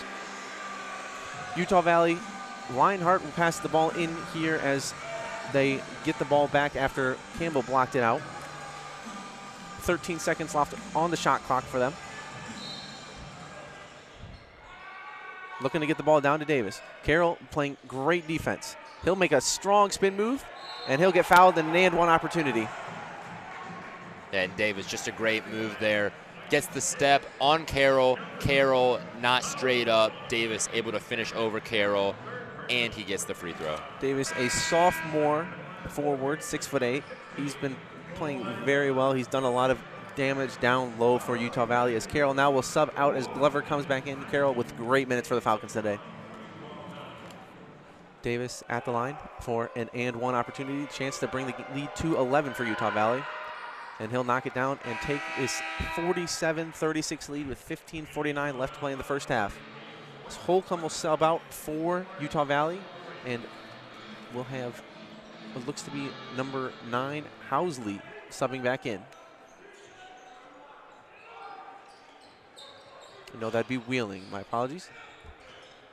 Towns will get it low, but he'll get stripped by Hendricks. Hendricks will take it down the court. Davis up the middle, and he'll get an easy layup. As the Falcons will turn it in over off the inbounds, but luckily Utah Valley misses the layup. All the way down the court. There'll be a foul on Campbell as he takes it up for a layup. That foul will be on Wheeling, who just subbed into the game for the Wolverines. Campbell now at the line for 2 free throw attempts. And right there, we kind of saw that fast pace that we saw initially in this game. Both teams going back and forth on offense. Physical defense leading to easy buckets. Yes, Campbell at the line now for his first of 2 free throw attempts. Campbell will knock down the first one.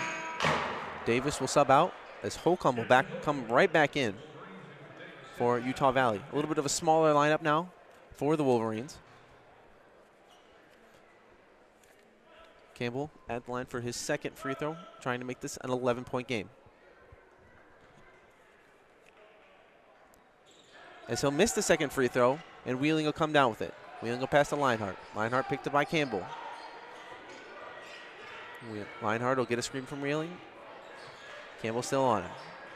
He'll pass to Wheeling. Wheeling picked up by Glover. Off to Leinhardt again. Leinhardt will pass it out to Wheeling. He'll take a three, and he'll knock it down. Utah Valley doing a great job of getting inside-out basketball, getting down low into the paint, kicking it out for a wide-open three. Campbell with the ball up top, picked up by Leinhardt. He'll give it to Towns. Towns hesitates, doesn't shoot the three. He'll pass to Shackelford. Shackelford will take a nice little floater, and he'll knock it down. Falcons bring out the full court press. Campbell picking up Leinhardt. Leinhardt will get a screen. He'll bring it all the way up the court as they break the press. Leinhardt still picked up by Campbell, though. He'll get it up to Wheeling. Wheeling will get, good look. He'll get it into Ties. Ties will take it for in and out, but he'll turn over the ball. He'll give it to Campbell. Thomas will take it, and he'll get rejected at the rim. Campbell with the offensive rebound, though. He'll get it to Towns. Towns will take a three. No good. Tipped up by Glover. Glover, the tipped up pass goes to Ties. Bowling Green misses 2 great opportunities to score. Leinhardt picked up by Campbell. He'll get a screen from Wheeling. Leinhardt down low. The pass will be tipped by Towns. Towns will get the ball. He'll pass it off to Shackelford, and they'll have an over and back foul called as Holcomb comes up limping and missing a shoe. The defense for Bowling Green, very tenacious right now, just can't get out of their own way with small fouls and mistakes like that. Yeah, and this defense of the Falcons is so aggressive. You mentioned Holcomb, his shoe coming off on the ground. Previous play for the Falcons when they had those 2 shots, it was actually a 4-on-5 look because Tates was on the ground in the paint on the other side of the court. So all sorts of helter-skelter here in the Stro this afternoon. As Witherspoon will sub in for Utah Valley, he'll be picked up by Ruffin. He'll pass it off to Wheeling. Wheeling to Leinhardt.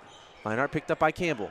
He'll pass off to Haskins. Haskins will get it down low. He'll get it to Wheeling. Wheeling will take another three, and he'll miss off the front of the rim. The ball will be bounced around. Campbell will come up with it. Campbell will bring it down the court. Off to Shackelford. Shackelford picked up by Hendricks. He'll take a mini jumper, but the defense by Hendricks is too good. He tries to pass out of it, and it's a turnover instantly. Full court pass there by the Utah Valley. He'll get it to Hendricks. Hendricks will just split the double team for a tough layup there as Bowling Green will call a 30-second timeout as we'll stay here with you as Utah Valley leads 54-39 with 13:13 left in the first half. You cannot say anything more, but this Utah Valley team has just been offensively ready to go from the get-go here today. They have, and it's a big credit to them with what we talked about with their pace. They're just getting ahead of the Falcons, and there's nothing they can do. And then when they do set up their half-court offense, the Falcons have no answer. The Falcons are doubling when they shouldn't be, allowing for wide-open Wolverine players on the opposite side. And the Wolverines have been finding those players every single time, leading to wide-open, easy buckets. You're absolutely right. This Wolverine offense, which we talked about a little before, great shooting offense, shooting at about 37% from 3. Today, shooting 33% from 3. They have found open shots when they needed to, and every time Bowling Green has started their little comeback, they've been shut out because Utah Valley will find a 3 to make. They have been, absolutely, yeah. And we look at, too, the Wolverines averaging 19.9 assists per game coming into this. So it's no surprise that they're so well with this ball movement, finding the open man and making the shots. You're absolutely right, and that's something that Bowling Green's going to have to start to do. They're going to have to figure out how to get their offense kind of rolling and who is going to pick it up on this offensive side. Campbell has 18. Who's going to be that second player to pick it up? We have Ruffin, Carroll, who's played majority minutes on the defensive end for that, and Wool, who all have yet to score yet for the Falcons, and Wool especially, a very big offensive part for this Falcons team. As the Falcons trail 54-39 here in this draw, we'll stick right with you here. 8.3% from 3 today for the Falcons, 1 for 12 Falcons. Sam Towns 0 for 5, Javon Ruffin 0 for 3. 2 players who you absolutely need if you're the Falcons to score. Yeah, Campbell has been playing great. He's got 18 points, 7 of 11 with 5 rebounds. He's doing good, but you can't have one player control the entire game for you and expect to come out on top. Absolutely, and the Falcons, they're going to have to start figuring out where is this energy going to come from. It looks like they're going to start picking up much heavier on the defensive end here as they've been really overextending that defense, picking them up full court with that full court pressure that we've seen a couple times this year already. It does work very well. They've got a very potent full court press that they put out there as Utah Valley will continue to go, and we'll get a quick sub here. Mekhi Leach will sub into the game for the first time today. One of the other freshmen we kind of touched on, Camden Carroll, freshman. Mekhi Leach, another freshman, very athletic freshman. That first game home against Texas State, tried to posterize somebody. Although he may not have, he was very close to doing it. Watch for him to go hard into the paint this game. Yeah, Leach, he's appeared in 5 games so far from the Falcons. First team All-Ohio and a number 6 ranked player in Ohio coming out of high school by 24/7 Sports. As Campbell has the ball, he'll hand it off to Ruffin. Ruffin to Towns. Towns to Leach. Leach to Campbell. They'll pass it off to Glover in the middle of the paint. He'll get a backdoor cut, but his ball is tipped as Utah Valley steals it. He'll get to Leinart. Leinart will take a wide open 3 on the fast break, and he'll knock it down. Utah Valley doing a remarkable job from behind the arc today against the Falcons. Campbell with the ball. Campbell hands off to Ruffin. Ruffin to Leach. Leach to Campbell. A little 3-man weave action. To Thomas at the top. Thomas will pass to Leach in the corner, but there will be a foul called as Leach makes the 3 in the corner after the foul is called. As Wool will sub into the game for Glover. Campbell will take the ball out underneath the basket on the far right-hand side. Campbell gets the ball. They'll get it right down to Leach, and Leach will lay it in. A great inbounds pass for the Falcons to get an easy bucket here. That was a nice little play there for the Falcons. Leach coming around the screen, gets underneath the basket, just lays it up and in. As Witherspoon has the ball, he'll pass it off to number 23, Hawkins. Hawkins will keep with the ball.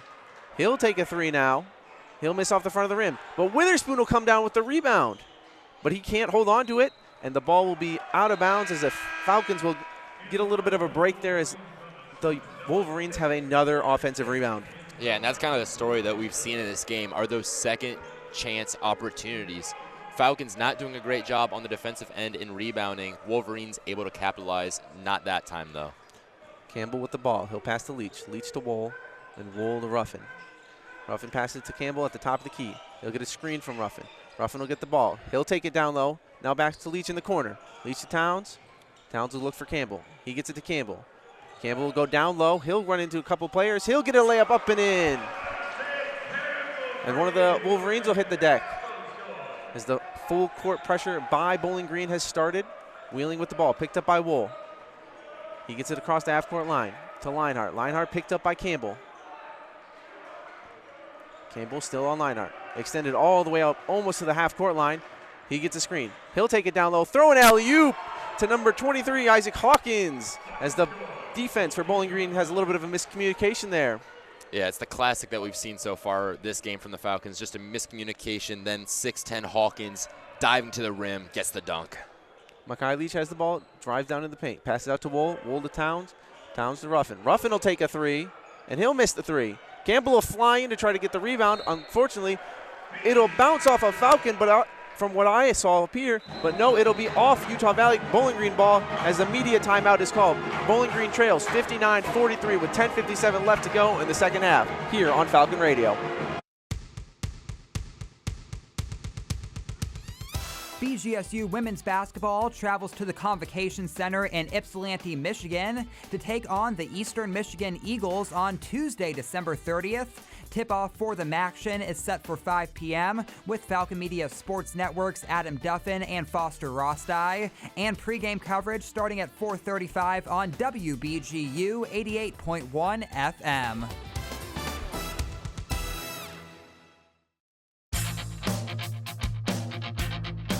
After a 3-week break, the BGSU hockey team returns to the ice on Monday, December 29th. The Falcons will be hosting the Team USA National Developmental U18 team. Falcon Media Sports Network's Ben Korak and Dan Ridenauer will have the call starting at 5:45 p.m. for pregame and puck drop at 6:07 on WBGU 88.1 FM, the home of Falcon hockey.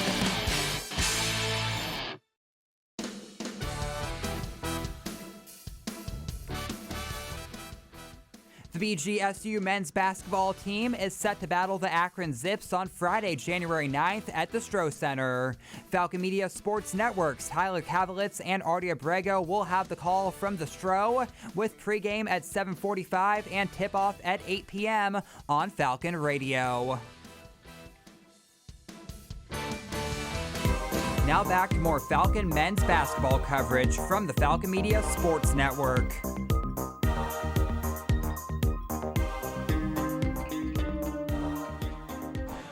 Welcome back to the Stroh Center. My name's Foster Ross.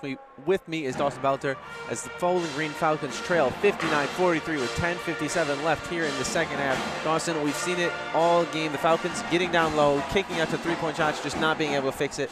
What else can they do to get back into this game? Yeah, you mentioned the three-point struggles. 1 of 13 in this game, 0 of 4 in this second half.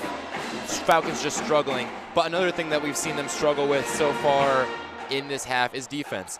A plus for them is that they have picked up that full court press, as we've seen, tried to make the Wolverines sort of uncomfortable, speed the pace of the game up even more. But it's been the miscommunication that's hurt them so much. We saw on the previous play the lob dunk from Hawkins where it was a double and then Hawkins just got to the rim. Then there was a three-point where one player was sagging off and then you had a cut. Wide open three. So Falcons just need to communicate better if they want a chance in this one. Absolutely. As the ball is inbounds to Towns, Towns passes it off to Campbell. We are back underway here in the Stroh as Campbell sets up the offense real quick. Looking for a couple of screens there from Wool and Towns. Thomas now over to Towns. Towns will take it baseline. He'll get a couple of moves in. He'll pass it off to Wool. Wool will take the three, and he'll airball the three as the three-point woes continue for the Falcons. But now they set up in that full court pressure. Holcomb with the ball. Picked up right out of bounds by Wool. Wool goes over to Ties. Ties passes down to Leinhart. Leinhart looking to get it down the court. He gets to Hendricks. As the Utah Valley team breaks the press, they get it back to Leinhart, who's picked up by Campbell. Campbell, he'll throw it. Leinhart will throw it up, and Haskins will throw it down. Another alley-oop for the Utah Valley team. Wool with the ball. He'll hand it off to Campbell. Campbell will step back. He'll pass it to Thomas. Thomas will pass it full court to Ruffin. Ruffin looks for a screen from Thomas. He'll get the ball tipped. He'll go and grab it. And he'll get it to Towns, who will get to Thomas. Towns will take it all the way down. He'll take a layup. No good. He'll get an offensive rebound. He'll go back up, but he's stripped from the ball. Leinhart picked up by Campbell. Full court. Holcomb has the ball now. Picked up by Thomas. Holcomb driving it down low. He'll just trip over the ball, and there'll be a kickball violation. It'll stay here with Utah Valley. And the Falcons, just on defense, still not able to figure out the miscommunication cues. We saw on that previous play, it was the same thing that we've seen all game. One player comes to double, the other guy does not rotate on the backside, and it leads to a wide open dunk. Absolutely, as Wool guards the inbound pass from Lionheart. Lionheart looking around. He gets it in to Holcomb. Holcomb picked up by Campbell. Campbell and the Falcons trailing here. He'll get it to Wool. He'll get it to Ties. Ties picked up by Shackelford. Up to Lionheart. Lionheart gets a screen from Hawkins. Lionheart will take a three, no good, as the ball will be tipped around. Towns will come down with it. He'll pass it to Shackelford. Shackelford to Thomas. Thomas will look to make a move. He'll go post up, and he'll dribble the ball off his foot. Will there be a foul called here for the Utah Valley Wolverines? On number 16, Hendricks, 15, excuse me. Ball out of bounds here for Bowling Green, trailing 61-43 with 9:13 left to go in this game. They'll get it out to Wool. Wool will look for a screen. He'll take it down low. He'll get the ball stripped from him, and it'll stay here as the Utah Valley player attempts to save it in. And Lionheart ends up in the lap of one of the courtside players. You'd love to see that hustle. Lionheart has been playing very good defense all game, hustling, as we have a quick spill on the court that they clean up real quick. Looks like when Lionheart made contact, there's a bit of a drink down there as well. Campbell will pass the ball in here. Campbell looking for where to go with it. He'll get it to Towns. Towns in the corner. He'll pass it off to Campbell, but the ball will be bounced around. It'll be tipped. It'll come down with, as Utah Valley comes down with it on a foul on Campbell. A little bit of arm fighting. They got a foul on Campbell there on that one. With 9:04 left to play, Utah Valley leads 61-43. And the Wolverine bench getting hyped after that one. Big battle for the loose ball around midcourt. Campbell gets called for the foul. Wolverine ball. As Utah Valley inbounds the ball. Lionheart will have the ball. He'll be picked up by Campbell. Lionheart will pass it off. He'll get to Holcomb. Holcomb picked up by Wool. Down to Haskins. We'll have an offensive foul, this time a moving screen on Lionheart, as Bowling Green will now take control of the ball. Yeah, and a play that we've seen so much from the Wolverines with those back screens.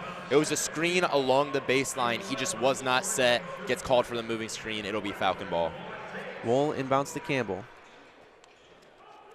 Campbell lets the ball roll a little bit, save some clock. Campbell picks it up, passes it to Wool. Wool to Thomas. Back over to Wool. Back to Shackelford now. The Falcons use a bunch of screens, but the pass intended for Thomas is tipped. Staying with Bowling Green, though, as it was tipped by Utah Valley. Campbell will have the ball to inbound. No, it will have Thomas inbounding for the Falcons now in the far side corner, right in front of the Falcons bench. Thomas will pass it out to Campbell. Campbell will get a screen from Towns. Towns will take an all the way from the top. He'll shoot a little floater, and that'll be no good. Falcons just struggling offensively today. 19 for 45 from the field for 42%. Hendricks has the ball. He'll pass to Holcomb.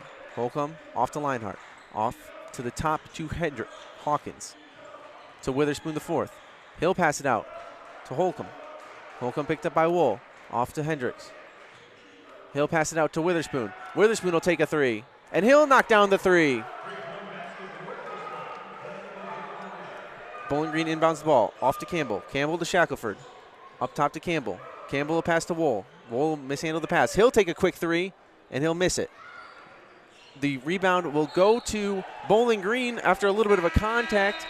Knocks the ball out of bounds, as we will have a media timing out here as Bowling Green trails 64-43 with 7:53 left to go here in Falcon Radio. I taught for 20 years until I started forgetting my lectures. Eventually, he had to quit. Getting his early Alzheimer's diagnosis was hard, but it gave us time to take control of the situation together. I can't imagine going through this without him. If you or your family are noticing changes, it could be Alzheimer's. Talk about seeing a doctor together. For more information, visit alz.org/time to talk. A message from the Alzheimer's Association and the Ad Council.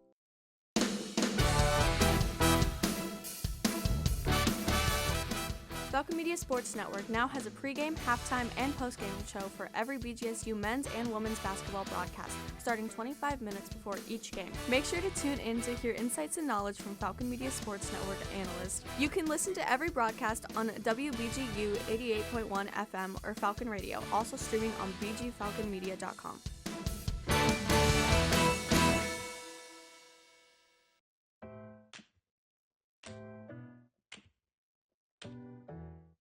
Hi, I'm Lauren Hovey on the BGSU volleyball team, and these are my Falcon 4 off-day activities.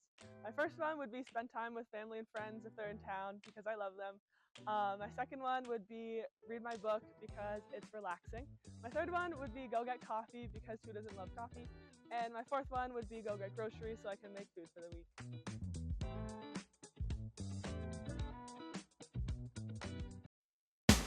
You are tuned into Falcon Media Sports Network basketball coverage on Falcon Radio.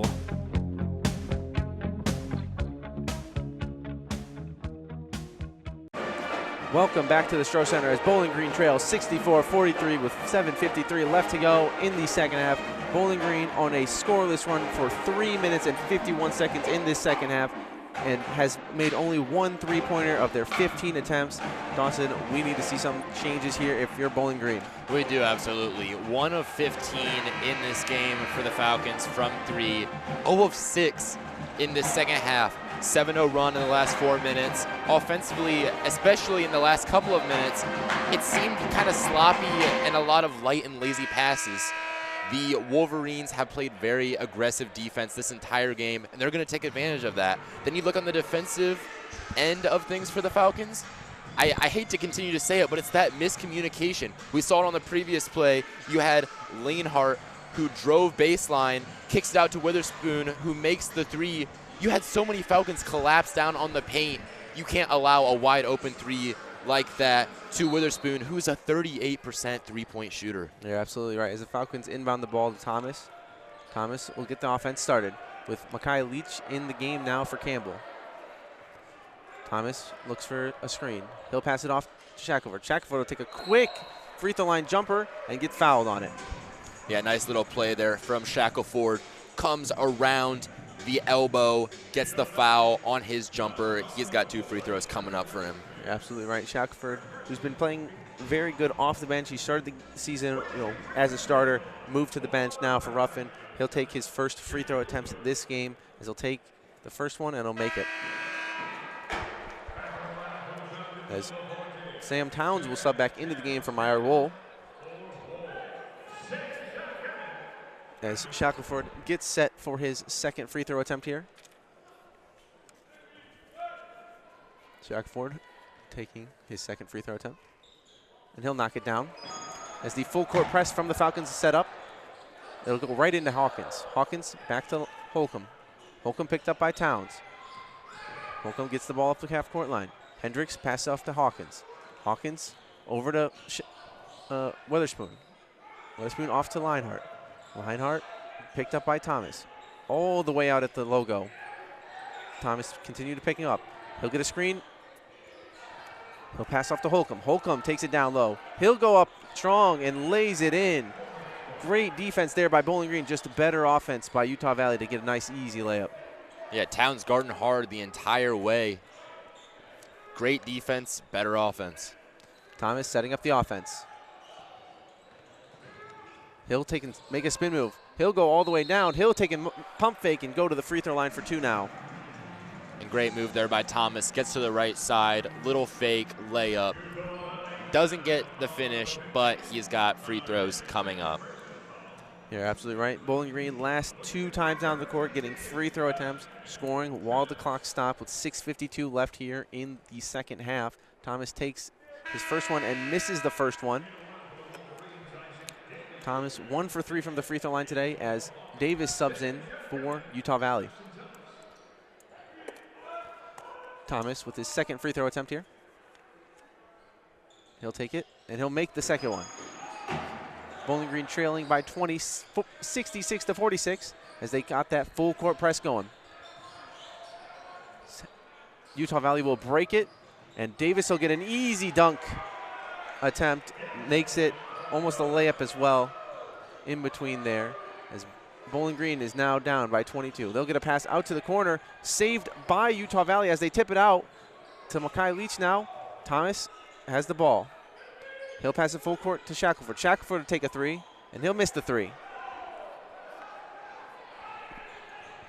Utah Valley with the rebound.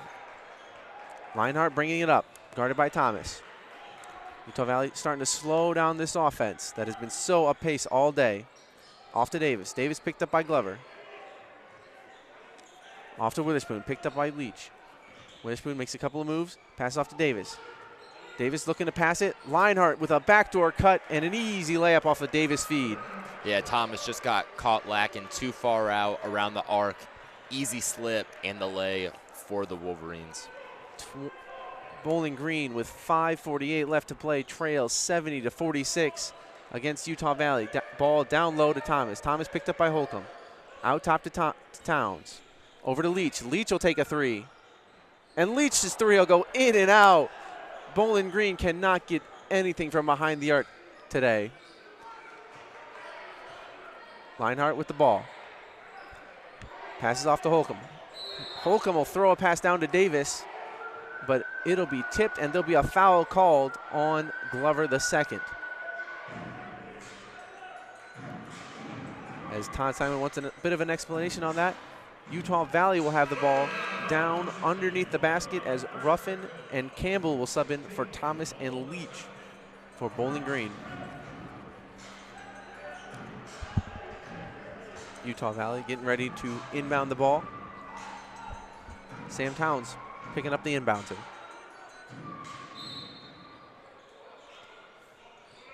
Right to Davis. Davis with a quick shot and an easy layup. Campbell with the ball. He's bringing it up. He gets a screen from Glover. He'll pass it off to Towns. Towns looks where to go with it. He'll pass to Shackelford. Shackelford down low to Glover. Glover will have the ball poked out of his hand. It'll stay with Bowling Green as the Falcons make a sub, as Aiden Goins will sub into the game for Troy Glover the second. Yeah, Goins, he's appeared in 4 games so far this year for the Falcons. Comes in with 5 minutes left. You're absolutely right. And with 5 minutes left to go in this game, Bowling Green trails 72-46 as the great inbound play gets a quick, easy layup for the Falcons. As this full court defense is back on, Campbell picks up Holcomb. Holcomb brings it down the court. As Haskins will get an easy pull-up, but it'll be an offensive foul.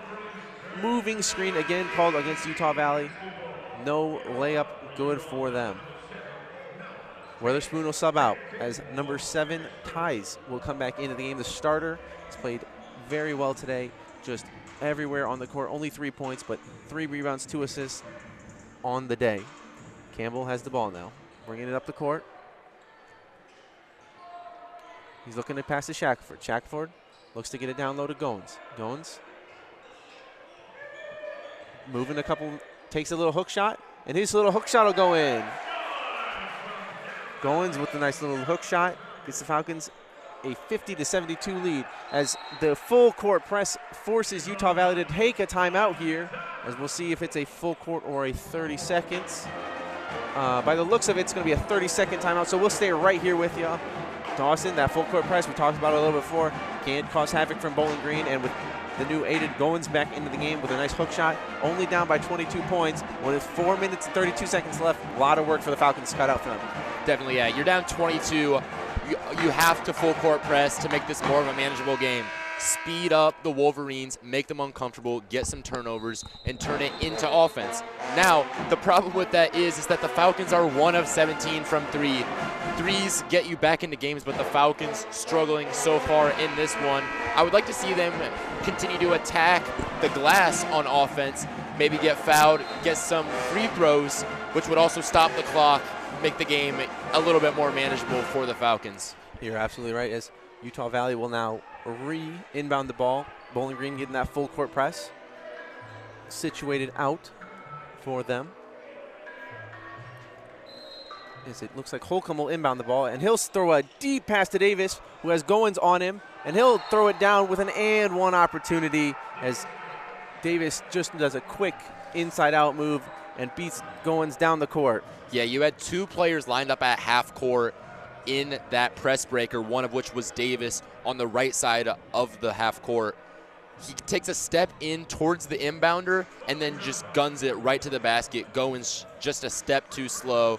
Davis gets the dunk and has a free throw coming up. Yeah, absolutely. With 4:31 left on the clock, Bowling Green trails 24 points. With Davis has a chance to make it 25 as he does. 75-50. Utah Valley leads Bowling Green. Campbell with the ball. Looking for a place to pass it. Down to Goins. Goins makes a move, passes it back out to Ruffin. Ruffin looking for a place to go with it. He'll take it down in the paint. He'll pass it out to Campbell. He'll set a screen on Campbell's man. Campbell will take it down low. He'll give a little floater, and we'll get a foul called, and Campbell will go to the line for two now. And Campbell, great move, takes it against two defenders, gets a little pocket, gets fouled. He's the only double-point scorer for the Falcons right now. He's got 22. He's having a great game, but the three-point struggles have overshadowed that for the Falcons. Yeah, you're absolutely right. 3 Falcons with 6 points. Sam Towns, Troy Glover the second, and Josiah Shackelford, who have all struggled today mightily from shooting three. Not Glover, but he doesn't take those. So as Campbell knocks down the first free throw attempt, make it 51-75 with 4:10 left to go. Myra Wold will sub into the game here as Aiden Goins subs out. And Goins, nice few little minutes there. He had that little hook, came in, did his job. Love to see it. Campbell at the line for his second free throw attempt. He'll knock it down as well as the full court press by Bowling Green is set up. Into Wheeling, off to Holcomb. Holcomb bringing it down the court. He'll pass out to Lionheart. Lionheart picked up by Campbell. Campbell extending that defense all the way past the three-point line. Wheeling, who recently subbed in for Utah Valley, gets his pocket picked by Towns, and he'll pass it off to Wool. Wool will bring it up the court. He'll take it down. He'll go up, and one opportunity for Mayar Wool with 3:50 left to go in this game. Off of a great steal by Sam Towns. As we have a media timeout on the court here as Bowling Green trails 75-54 with 3:50 left to go in the second half on Falcon Radio.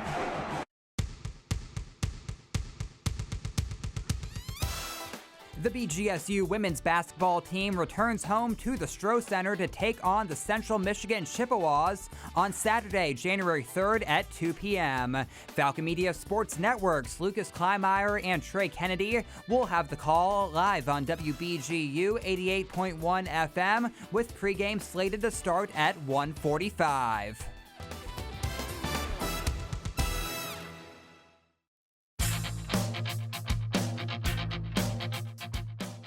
BGSU hockey returns to CCHA play on Friday, January 9th, as they travel to Big Rapids, Michigan, to take on the Ferris State Bulldogs.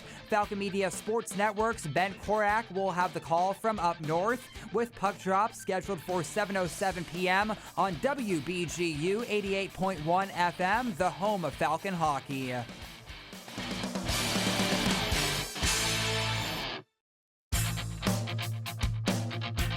The Bowling Green hockey team takes on the Ohio State Buckeyes in their first game of a weekend series on Friday, January 2nd at the Schonstein Center in Columbus. Falcon Media Sports Network's Ben Korak and Nathan Burkett will have the live call on WBGU 88.1 FM with pregame starting at 6:15 and puck drop at 6:30 p.m. on WBGU 88.1 FM.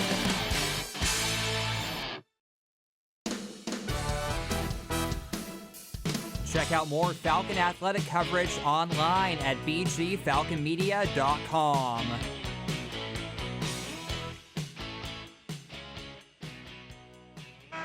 And welcome back to the Stroh Center. My name is Foster Rosside. With me is Dawson Pelter. Dawson, it is 75-54 with Myra Wool at the line for a free throw with 3:50 left to go in this second half of basketball. What does Bowling Green got to do? Maybe have to win this game to just get themselves back on the right track for their next game.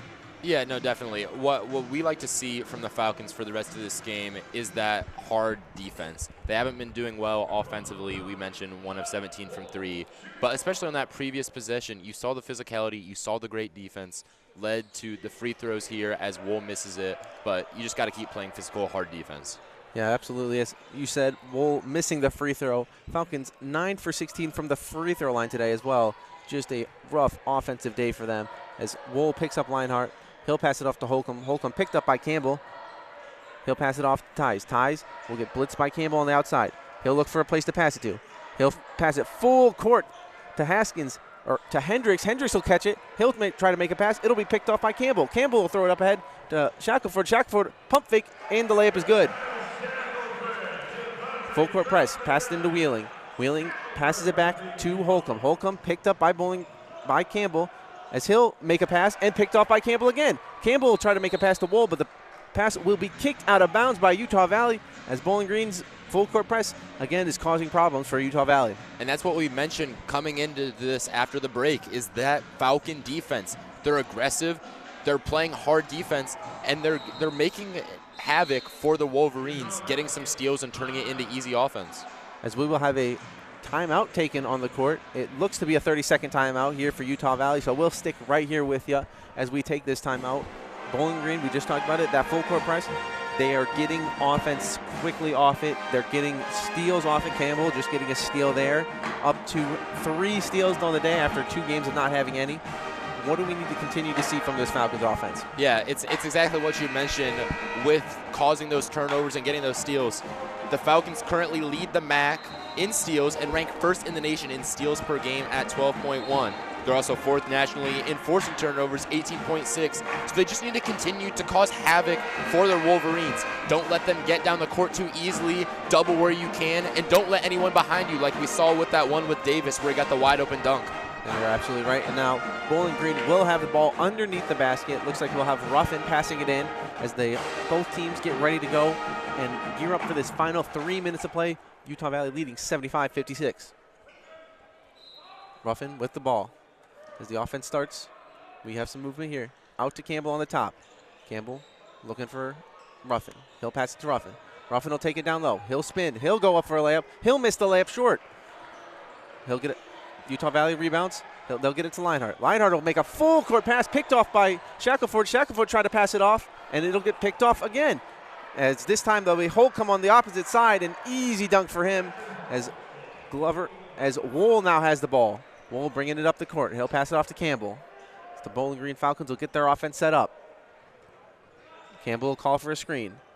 He'll reject the screen. He'll take it down low on Lionheart. He'll pass it out to Wool. Wool will take a deep 3, and it'll go in and out for the Falcons. And we'll have a quick foul called on Campbell, as that'll put Utah Valley in a 1-and-1 situation. And Hendricks hurting on that foul. He's on his knees in the paint.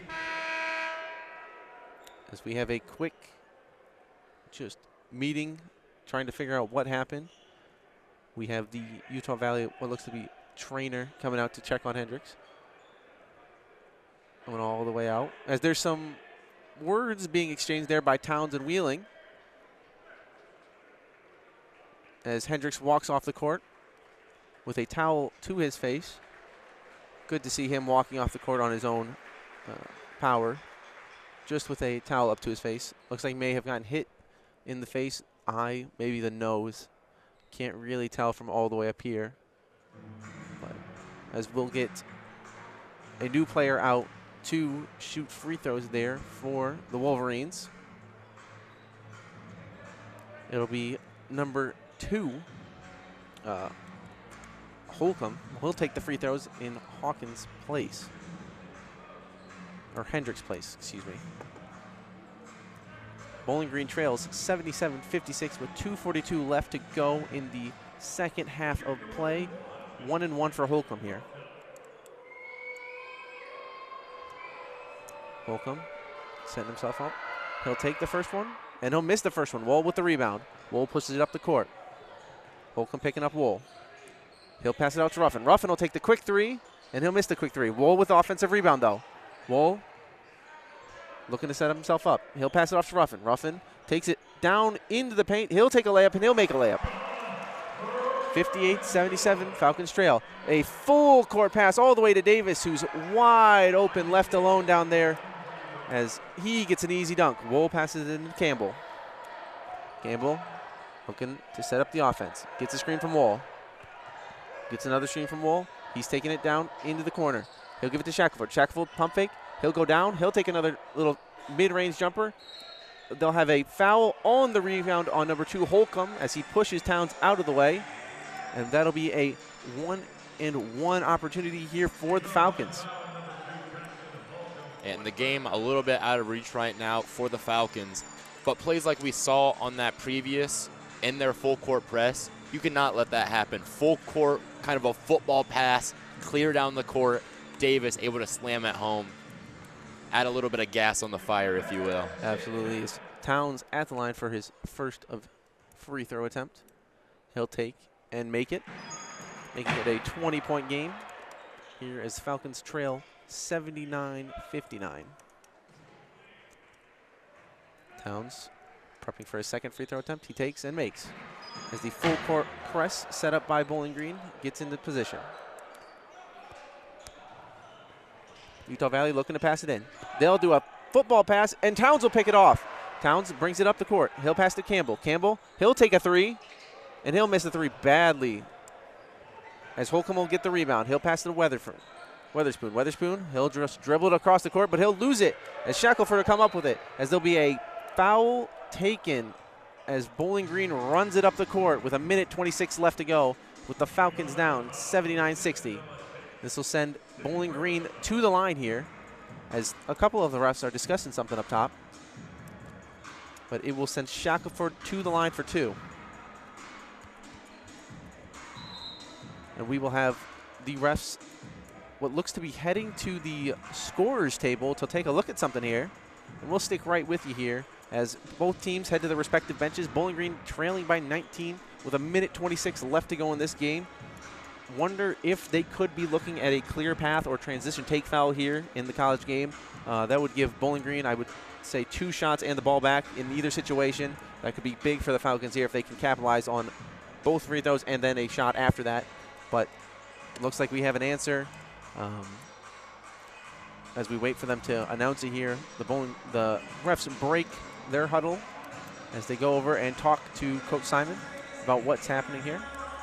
As another coach goes over to talk to Coach Todd for Utah Valley. Coach Todd Phillips at Utah Valley as they get ready to go. Shackelford will be at the line for 2 with 1:26 left to go in this second half of basketball. And the ref still talking with Coach Simon. When that foul was committed, Todd Simon, that is, was kind of referencing a little hook with his hands. It seems to be that they've figured it all out in some free throws here. Absolutely, and I think they're going to just have a normal foul. Shackelford knocking down the first free throw here. 79-61, 1:26 to play here in the Stroh Center. Shackelford setting up for his second free throw attempt. Shackelford takes it, and he knocks it down as the full court press from Bowling Green gets set to go. They'll get it into Hendricks. Hendricks will pass it over to Holcomb. Holcomb brings it up the court, picked up by Wool. Wool runs him right at Campbell. He'll pass it off to Leinhart. Back up to Holcomb. Holcomb picked up by Wool. Over to Leinhart. Leinhart picked up by Campbell this time. There's a little bit of defense, strong defense down low by Towns. Leinhart tries to pass it off, but he misses Davis. The ball is picked off by Wool. Wool will bring it up. He'll take a transition 3, and he'll make a transition 3. The second 3 for Bowling Green. 79-65 now for the Falcons with a minute left to play.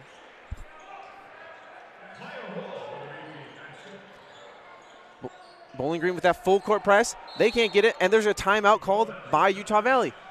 56.2 seconds left to go in this game. It'll be a full timeout, so we'll take it here with you as Bowling Green trails 79-65 in the Stroh Center here on Falcon Radio.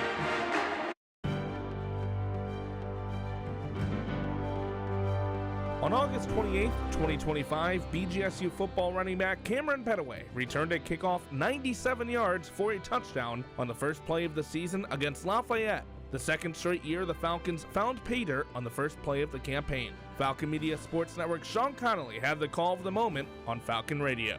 Dumont kicks it away, and we are underway in the 2025 football season, and it will be returned. Looks like he's got an opening, and will we see it again? There he goes. He's at the 50. There he goes for the second straight year. He will be gone. 2 years in a row, Cameron Petaway Touchdown Falcons! Unbelievable! This has been a Falcon Media Sports Network featured call.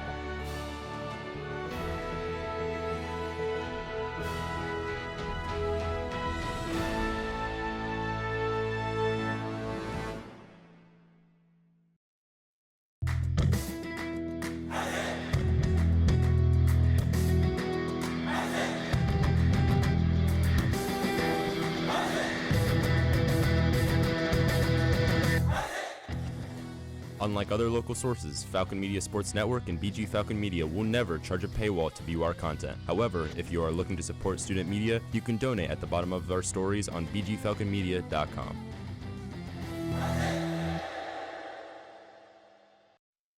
Now back to more Falcon men's basketball action, live on Falcon Radio.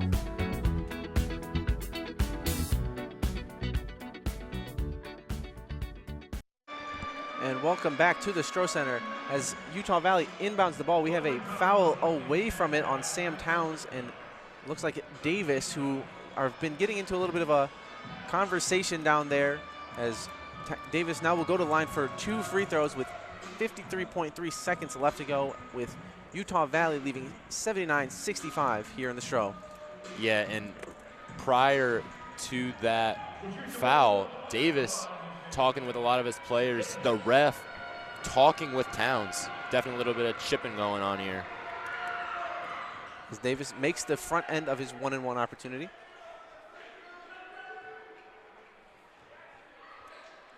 (80-65) here with 53 seconds left to go in the second half of play.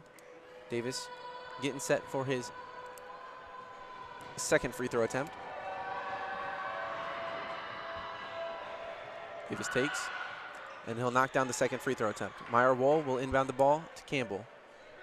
Falcons will run a quick offense. He'll pass it off to Wohl. Wohl will take a quick 3 and knock down another 3. Wohl goes up to pressure the inbounds pass. He'll get it into Leinhardt. Leinhardt will pass it off to Hendricks. Hendricks will pass it off to Ties. Ties backs it out, but looking for a pass now. He's going to pass full court to Hendricks. And now we'll have a little bit of keep away here by Leinhardt. Leinhardt passing over to Ties with 31 seconds left to go. It looks like Utah Valley will just kind of run out this clock as Bowling Green gets a steal. They'll pass it up to Campbell. Campbell will pass it to Shackelford. Shackelford to take a 3, and he'll knock down a 3. Bowling Green down 71-81 with 17 seconds left to go in this game, as there is a timeout taken on the court. Looks to be a quick 30-second timeout here taken by Coach Todd Simon with 17 seconds left to play.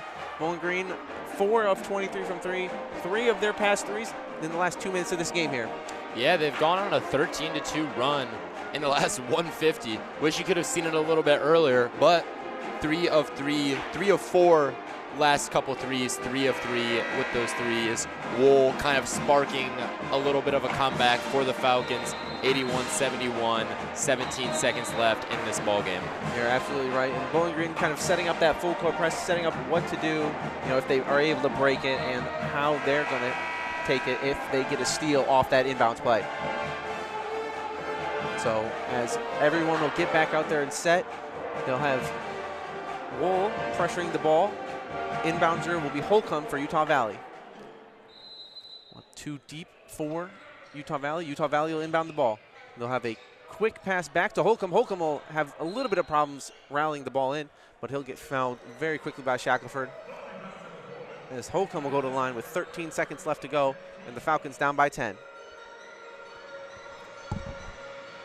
As Utah Valley brings their players to center court, no need to attempt to rebound down here, attempt to get a foul as they're rebounding, as Holcomb will go to the line for 2 free throw attempts with 13.4 seconds to go. Holcomb will get the ball. He'll set himself up for his first free throw attempt. Holcomb will take the first one, and he'll miss the first one. Holcomb, normally a very good free throw shooter. He's kind of struggled here today. But regardless, 4 for 8 from the free throw line. He'll take the second one, and he'll make the second one. Bowling Green will inbound it quickly. Campbell will bring it up the court. He'll hand it off to Wohl. Wohl will take a step back 3, and he'll airball that one as Utah Valley inbounds it quickly. No foul called as the final buzzer will blow here with Utah Valley winning 82-71 over Bowling Green State University here in the Stroh Center. And just stick with us for 1 second as we figure out who, as we send it to break and come back here for the Bowling Green Player of the Game on Falcon Radio.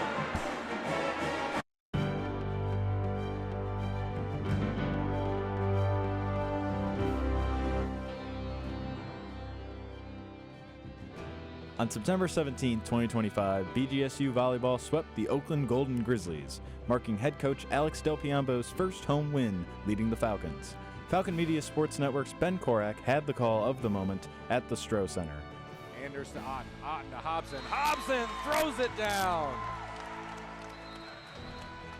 A 3-set sweep for Bowling Green and the 2025 home opener and the first home win for head coach Alex Del Piombo. This has been a Falcon Media Sports Network featured call.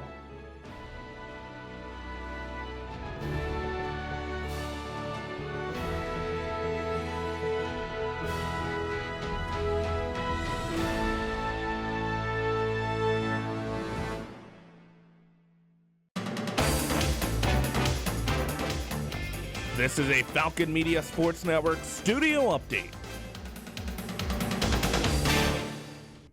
Back in Falcon Radio for the post-game show of BGSU versus Utah Valley. We're going to throw it to Foster and Dawson back in the Stroh for their final thoughts of the game. Foster? Yeah, it's been a tough game for the Falcons here. Unable to get anything really going from behind the arc again. 4 for 24 from three-point range. They've struggled a couple times this season finding their rhythm from three, and then you see them have a couple really great games from three, and then they come home and they can't find it again. So would like to see them really figure that out from three. But Dawson, what have you really seen from this team today? Yeah, it was the three-point shooting like you mentioned, but also the miscommunication. The Utah Valley coming into this game, 19.9 assists per game, and they did just that with the assists in their offense, just always finding the open player. Whenever the Falcons would double, they always found the open guy and just dominated both sides, to be honest. You're absolutely right. And we'll talk right now, I guess, about our Bowling Green athlete of the game today. Javante Campbell, 24 points, 9 of 14 from the field, 5 assists, 5 rebounds, 3 steals, and a block today. He was the leading scorer for Bowling Green, leading scorer in the game, and the only Falcon to score more than 10 points. 2 Falcons scored 10 points, Shackelford and Campbell were the only 2 Falcons with more than 10 points. So, Gavin, we'll send it back to you here. Thank you for everything you did back here. From myself, Foster Rossnight, and Dawson, we're signing off. As veterans, we're no strangers to helping others. That's what we were taught, service before self. But we do have one question for the veterans listening. When was the last time you reached out for help? If you or someone you know needs resources, whether it's for stress, finances, employment, or mental health, don't wait. Reach out. Find more information at va.gov/reach. That's va.gov/reach. Brought to you by the United States Department of Veterans Affairs and the Ad Council. This is a Falcon Media Sports Network studio update. Back here on Falcon Radio for the post-game show of Bowling Green versus the Utah Valley Wolverines. I am Gavin Gill. From the conclusion of that game, Utah Valley took the dub 82-71. I'm here joined with Andrew Smith and Sam Bork. Guys, what was your I guess just thoughts of this loss today? Falcons couldn't hit their threes. That's about all there is to say. That was brought up multiple times today. Yeah. I mean, there's no other way to put it. I mean, you don't hit your, you can't hit your threes. You can't spread the floor, and the other team is. And I mean, they Utah Valley, they shot it at a pretty decent clip, a clip that's become pretty standard for them this season, and they won this game. And the Falcons shot terribly from three beyond the very, very end of the game when they were down by 20-some points. And that can't be when you pick up your shooting. It's got to happen way earlier in the game. I mean, besides Javante Campbell, nobody wanted to step up. Nobody wanted to have a good shooting game. And the end result was what it was because of that shooting, and the Falcons also struggling a little bit defensively. Yeah, and you had that last maybe like 2-minute push in the game where they really brought it defensively and actually did start to knock down a couple of 3-pointers, but it was just too little, too late for them to get back in this game. And like you said, you're never gonna win a game when you're missing 23-point shots. Yep. If you make even like half of those, even 5 more of those, you are right in this game, and it is a very close game, and you might even win it. But just a very ugly game for Bowling Green. I think they probably really underestimated this Utah Valley team, and they came in too high off that Kansas State win, and they just did not look good. College basketball is such a crazy game because you come off, your last win was a double-digit win against a Power 4 opponent, and then you come in here and you were down at one point by 26 points to this Utah Valley team. So just a very inconsistent team this Bowling Green team is. So far this season, I don't want to label them inconsistent because we haven't even seen conference play yet. Yeah, but it, as of right now, incredibly inconsistent from 3. Incredibly inconsistent as a shooting team. I'll watch one game and think, genuinely, my outlook on this team is they are a highly touted MAC team, a highly touted Mid-American Conference team, and possibly a tournament team. Like they could win the MAC tournament and find themselves in the NCAA tournament if they are shooting the 3 at like a 36% or so percentage. Like they don't need to shoot it incredibly well, but they are a good shooting team when they want to be, it would seem. And the shooting is not there consistently for them to be an NCAA tournament team right now. And like I said, the shooting, their really shooting success really has come games not played at the Stroh Center. Like I said, against Kansas State, knocking down 12 3-pointers at Kansas State, in Fort Myers, knocking down all those 3-pointers. You had Meyer Wall making 5 3-pointers, and Javon Ruffin making 5 3-pointers. Yeah. And you come home, you come back to the Stroh Center, where you have your home crowd there, coming off a 3-game win streak, and it's nowhere to be found, the 3 ball. Javon Ruffin 0 for 5, Sam Towns 0 for 5. Yep. Meyer Wall, he made 2, but he still missed 5. And those 2 were in the very late part of that game when they were trying to make that final push. Yeah. And this is Todd Simon's third loss in his entire career as the head coach at Bowling Green in his 3rd season now. His 3rd loss in December. Now starting 0-1 in December for the first time during his time at Bowling Green. And just looking around the MAC right now, other MAC teams having big success. Miami won their game that also started at 93-61 against Maine. They were at home. What a dominant win. Oakland is currently up against Toledo, though. Their game just started, however. That's 13-10 there with 15 minutes left in the first. Western Michigan's up big time over SIUE. How about this Buffalo game? 52-39. With 14 minutes left in the second half, and Buffalo is down by 4 to a St. Bonaventure team that I didn't realize. Buffalo is undefeated 8-0. 8-0 versus 8-1. The Bonnies are 8-1 and putting up a fight against the Bulls.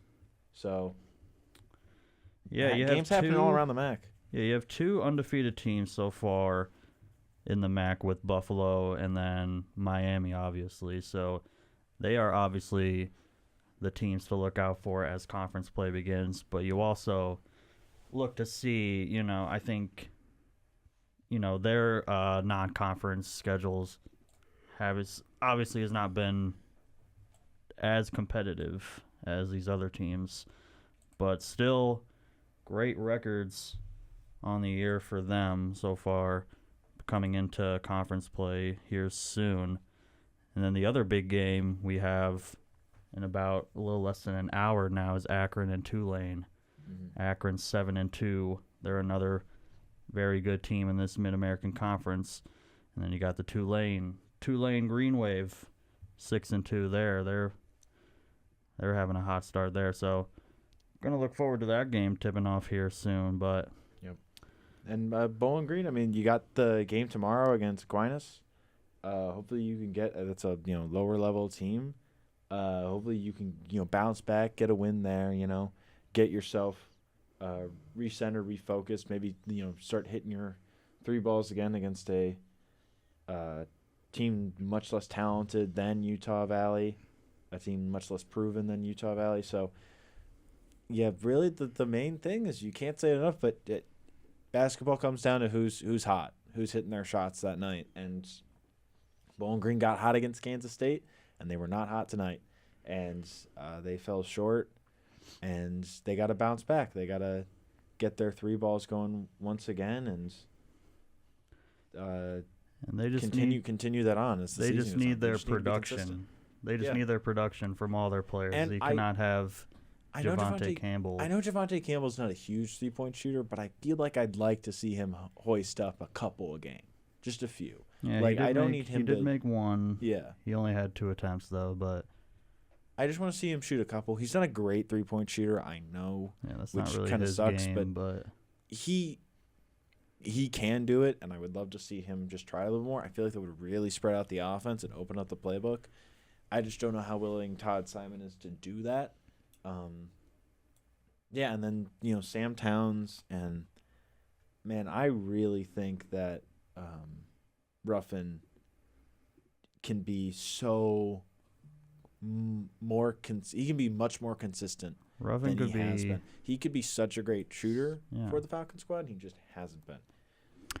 Yeah, a lot of good takes there. Coming up next, we're going to be covering the in-studios Falcon Media Sports Network's players of the game. Foster Rostice was Campbell, but that's coming up right after these messages.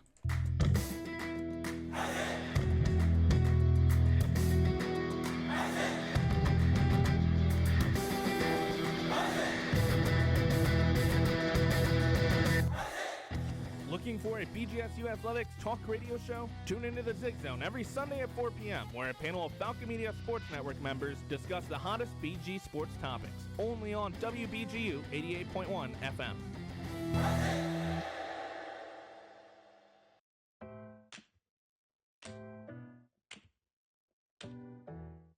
Hi, I'm Lauren Hovey on the BGSU volleyball team, and these are my Falcon 4 off-day activities. My first one would be spend time with family and friends if they're in town, because I love them. My second one would be read my book, because it's relaxing. My third one would be go get coffee, because who doesn't love coffee? And my fourth one would be go get groceries so I can make food for the week.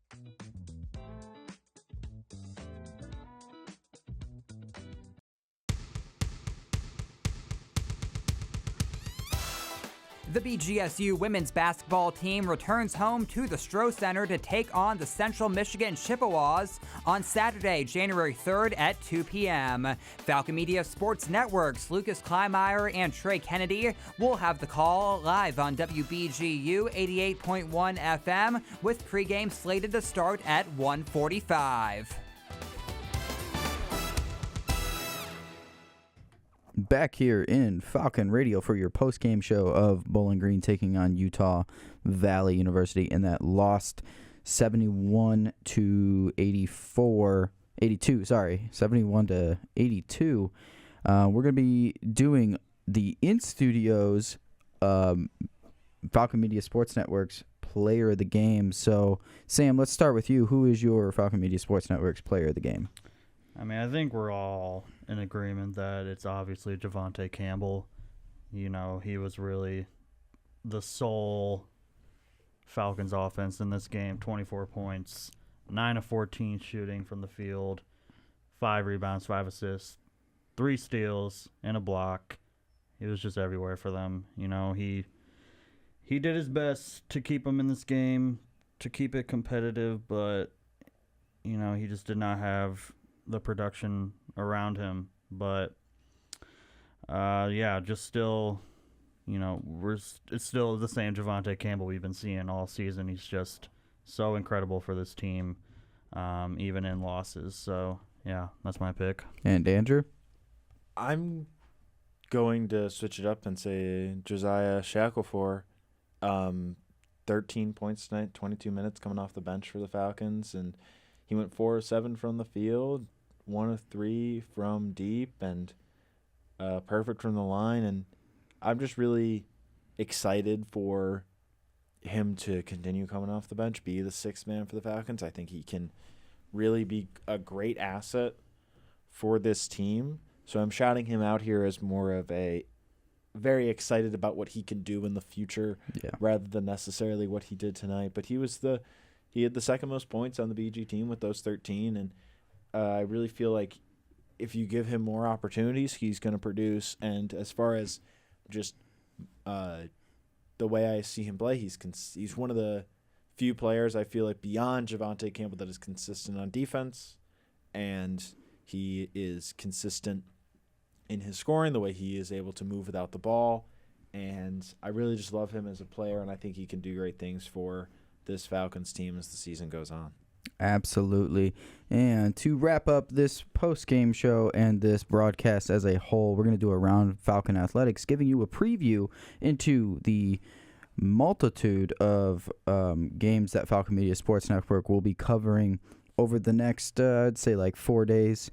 So today we had the Tom Wright Open in Bowling Green, Ohio. Check out the recap of that event on bgfalconmedia.com.